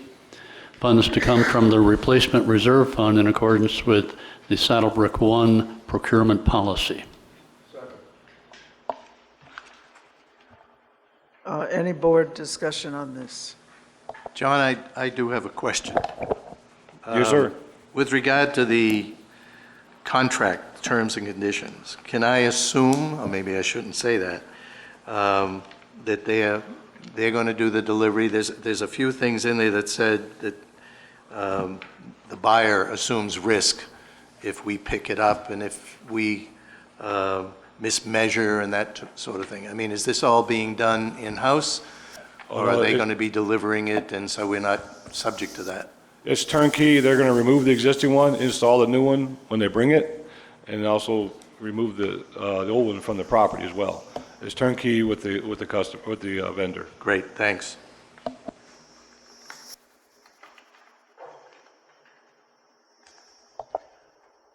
Any other board comments? Resident comments?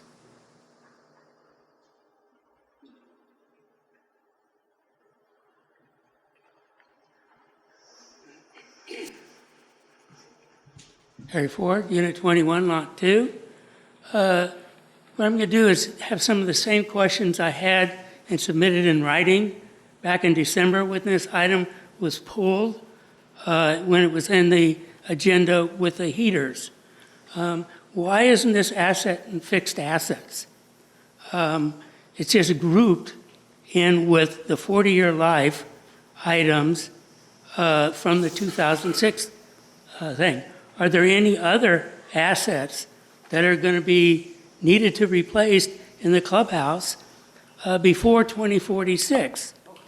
Harry, we're talking about this asset. I understand.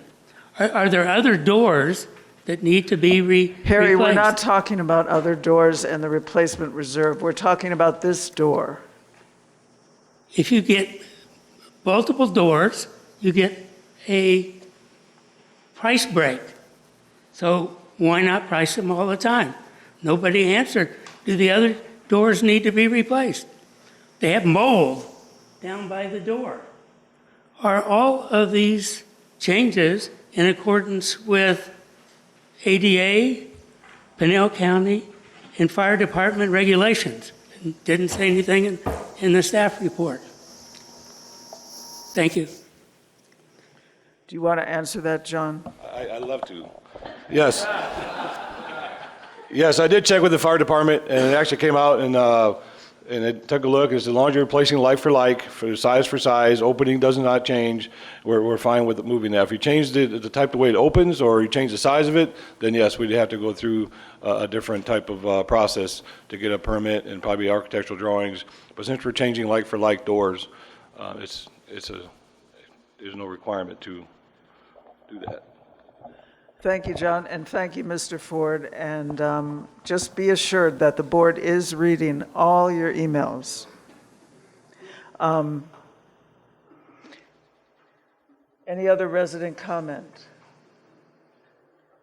All in favor? Aye. Any opposed? Motion passes unanimous.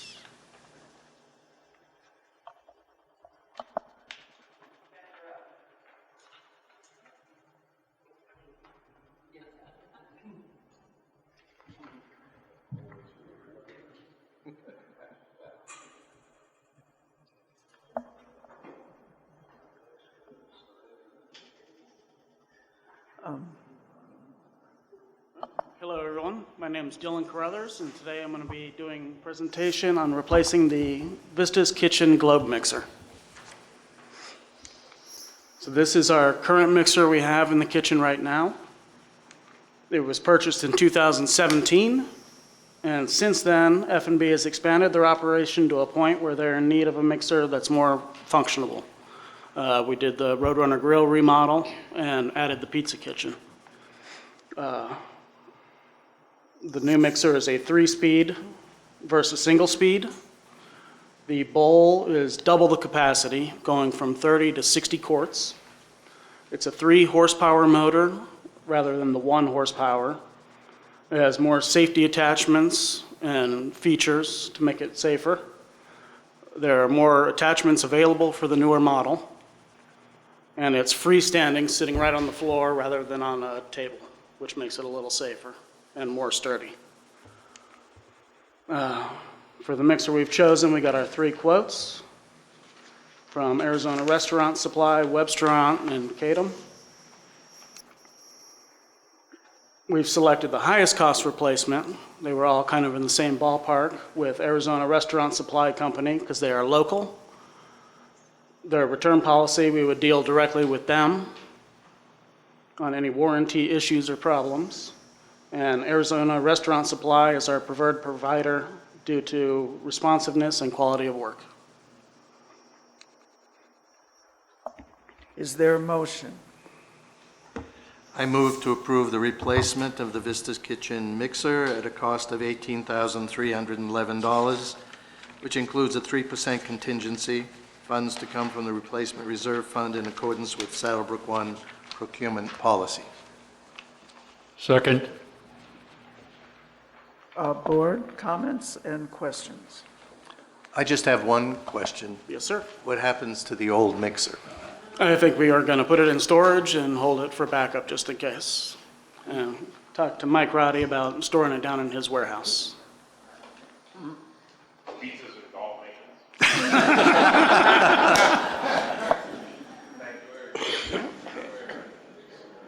I have a question. Yes, sir. Are it appears by the quotes that they're the identical mixers from both. Yes, sir. So we're going to pay an additional $915 just to get a business with a preferred vendor? That's a pretty big increase. It's not just a preferred vendor. If it's something were to go wrong with this mixer, we can go directly to them for warranty. And for instance, for case in point, we bought a lot of the equipment for the Roadrunner Grill, and we bought through Arizona Restaurant Supply, and 5 of those items have needed warranty repair. Instead of having to go through the manufacturer, I went straight to Arizona Restaurant Supply to get those repairs made very quickly.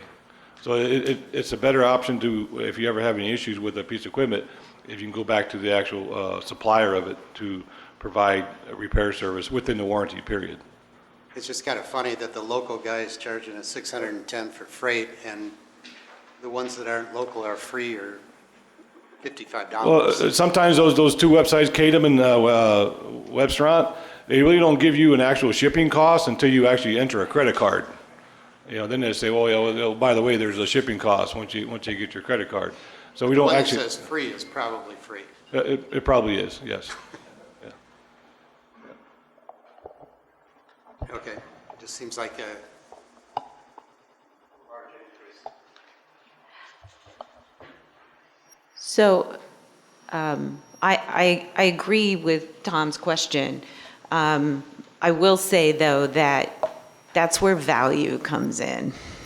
And I think sometimes we do have to look at that whole thing. So thank you for explaining, the rationale there.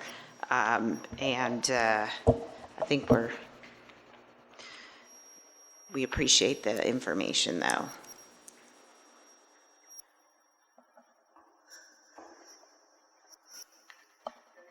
Board comment? Any resident comment?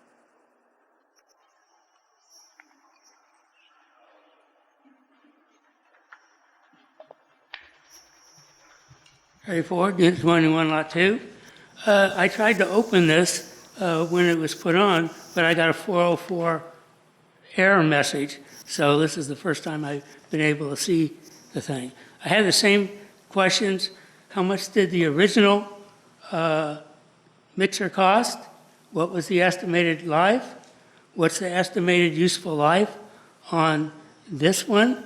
And it sounds from the presentation now that this is an upgrade. If this is an upgrade, why isn't it coming out of the capital improvement fund instead of the replacement reserve fund? Thank you. Well, this is an item that we currently have in our replacement reserve. We're replacing it. If there's some upgrades that happen in the midst of that process, that's all fine. Yeah, so that's all factored into the decision that's been presented to the board to make. Thank you. Any other resident comment?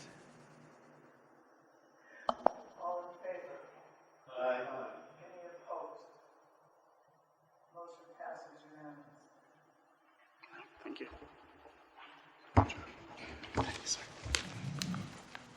All right, thank you guys. Thank you for your presentations. It was good to see you both. Do we need to take a...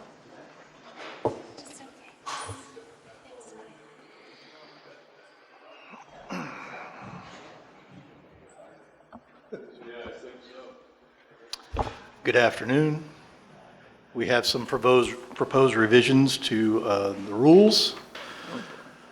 Section 7.5, which covers recreational vehicles, commercial trailers, commercial vehicles, special rules. 8.1, the main pool and whirlpools. 8.2, the fitness center, lap pools and spas. And 9.8, the Catalina Recreation Center.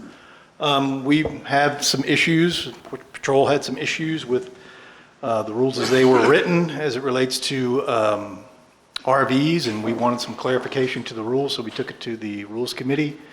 And they essentially made this change under A, which essentially puts us exactly the same definition as HOA 2.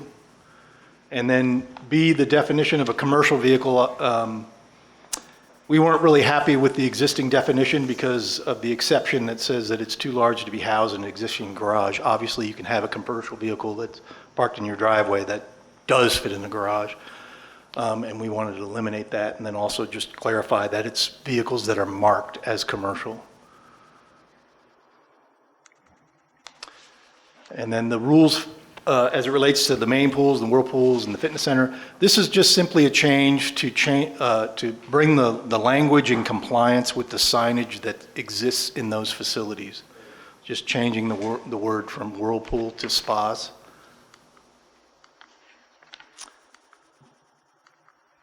And then the Catalina Recreation Center, for as long as I've been here, we've been closing the Catalina Recreation Center at 9 p.m. And I reached out to the billiards club and suggested to them that we, this is when I found out that it said 11 p.m. in the rules, but I reached out to them and asked if they would be agreeable to changing the hours to 10 p.m. and they stated that they would. And so I put the suggestion into the Rules Committee that we change it to 10 p.m. Rather than the posted 11 that's in the rules, and they agreed. And there is my motion. Do I have a motion? I move to approve the proposed revisions to the rules and regulations, section 7.5, 8.1, 8.2, and 9.8 as presented. Second. Board discussion. I just have a question. I noticed that at the recreation center, it's no one under 16. At the pool, it's no one under 18. Is there any reason why we have a difference between 16 and 18 years old? Do we know? I can't answer that question.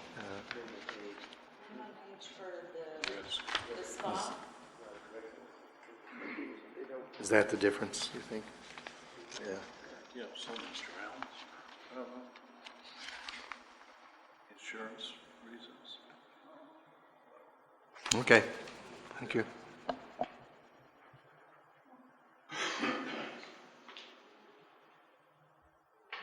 Any other board comments?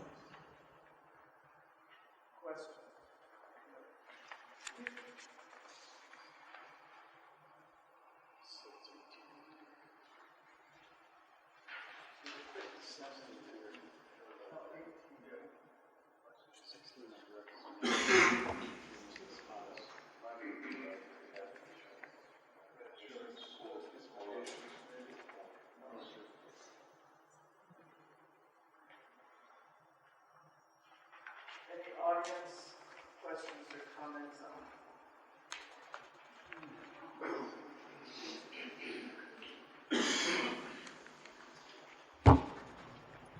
Harry Ford, Unit 21, Lot 2.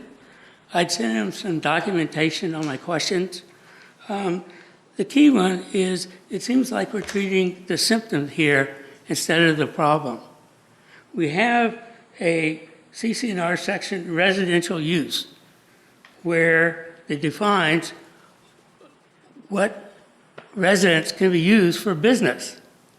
So just like the renting of your house, you have to fill out a form and say, yeah, we're going to comply.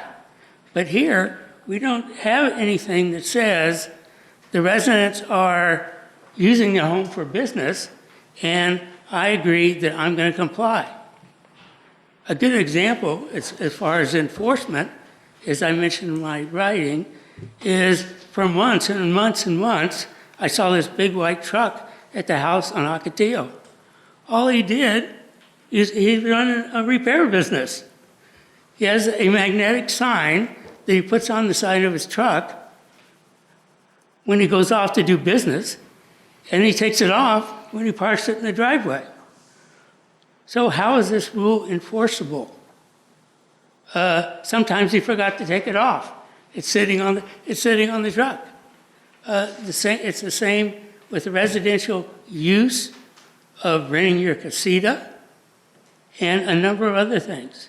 In my opinion, we ought to go back to the drawing board and come up with a proposal that the residents have to sign that if they're going to use their home for business purposes, they're following the rules, and if they don't follow the rules, there's a fine.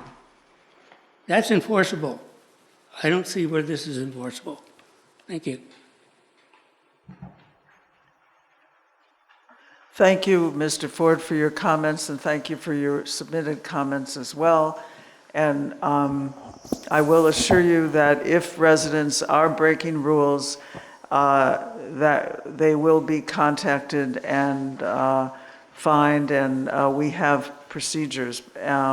But thank you again, and we will review all your comments. Thank you. Just to comment on that, this rule is a parking rule.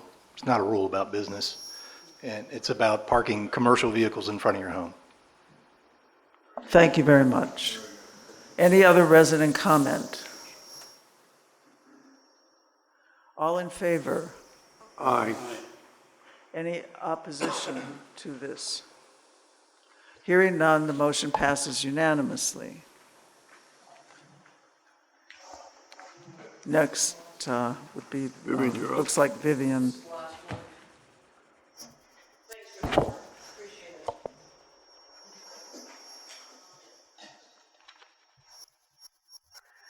This is also coming from the Rules Committee. And it's an amendment to the Articles of Incorporation. It's more of a clarification, really not changing the rule per se. A proposed revision clarifies that trustees of SaddleBrooke 1 property held in trust are in fact SaddleBrooke 1 property owners. And again, we took out the word or beneficial, or a trustee of a trust that includes SaddleBrooke 1 property would be included as a lot owner definition. And then the Rules and Compliance Covenants Committee recommends this revision. It clarifies that the trustees of SaddleBrooke 1 property held in a trust are homeowners. Trustees are entitled to vote in our community elections and do qualify for the board of directors. This is just a clarification. We are looking for this to be approved today so that it can go out for a vote of the SaddleBrooke 1 homeowners. Because it is an article of incorporation, the board alone cannot approve this change. So there's the motion. Is there a motion? I move that the proposed revisions to the Articles of Incorporation be placed on the November 2024 ballot for a vote of the homeowners. Second. Board discussion? Resident comment or questions? All in favor? Aye. Any opposition votes? Hearing none, the motion passes unanimously. Now, thank you all the presenters. This was a wonderful meeting. And the last portion of our meeting is when we'll, pursuant to state Arizona statute, residents, at the end of our regular meetings, residents are allowed to, SaddleBrooke 1 homeowners, we correct, that is the correct designation. They have a right to come to the microphone and make any comments or ask any questions. We do want, to be, in order to be sure that we all get home for dinner, we're going to place reasonable time restrictions on coming up to the microphone and asking questions, and that would be 2 minutes is considered a reasonable time. So please get whatever you want to get it out in 2 minutes, please. And to be fair, all speakers should abide by our rule. So with that, please feel free to come, and we're ready, willing, and able, and very interested in what you have to say.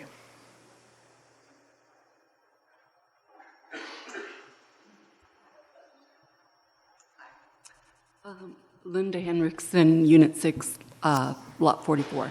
I'm a unit rep, and at the unit meeting, we had a great presentation from John Alton on the rules and regulations. But I want to clarify something because I don't understand it, and some of the people in my unit don't. He indicated that we could not park on the street between 12 o'clock and 5 o'clock. But in the rules and regulations, it says that the homeowner can park in front of their residence.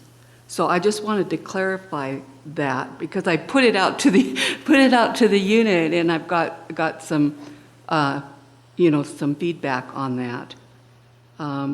They did indicate that because some of the unit reps asked, well, what if you have a guest and they need to park overnight? And he said, well, then you could notify the patrol that they would be there. And I understand that for recreational vehicles, but if you have a guest and they park in the street overnight, it seems like that would be okay by the rules and regulations. I'm thinking that our rules and regulations actually do allow for street parking. HOA 2 does not. Oh, okay. Yeah. Okay. Yeah, because I look at it just says it's legal. Right, it is. Okay, thank you. It's it's the recreational vehicles that are only allowed for 3 days and 2 nights, right? Yeah. Right. But that's the restriction. Yes, but he specifically was talking about regular vehicles. Yeah.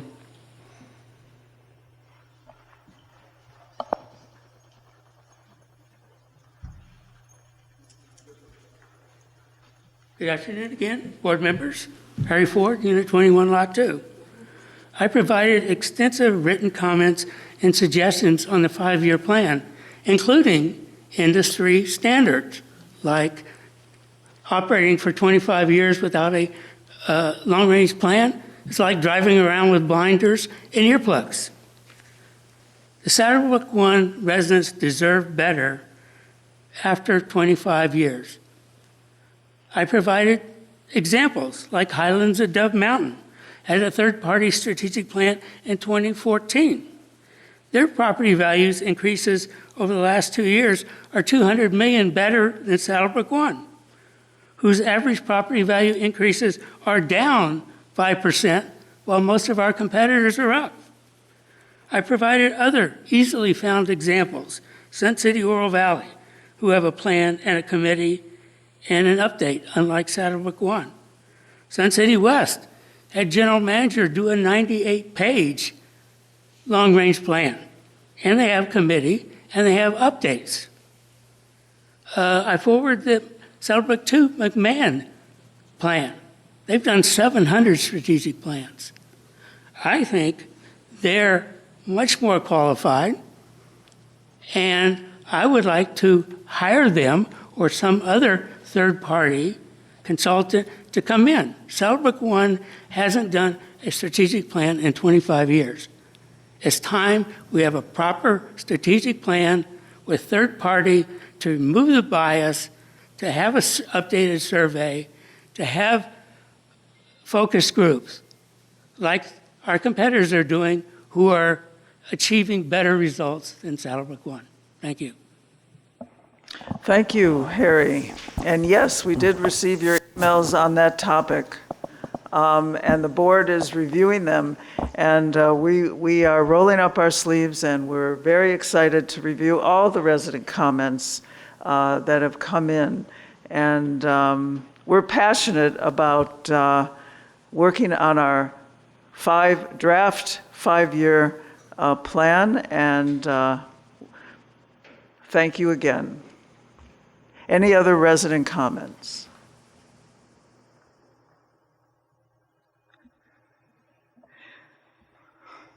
Hi, I'm Shirley. Hi, Shirley. Unit 1896.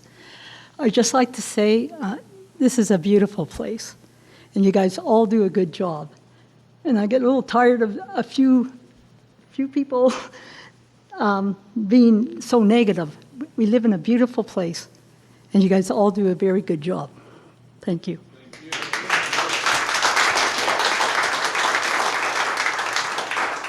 You know, that's a wonderful ending to a wonderful meeting, and I will second that, Shirley.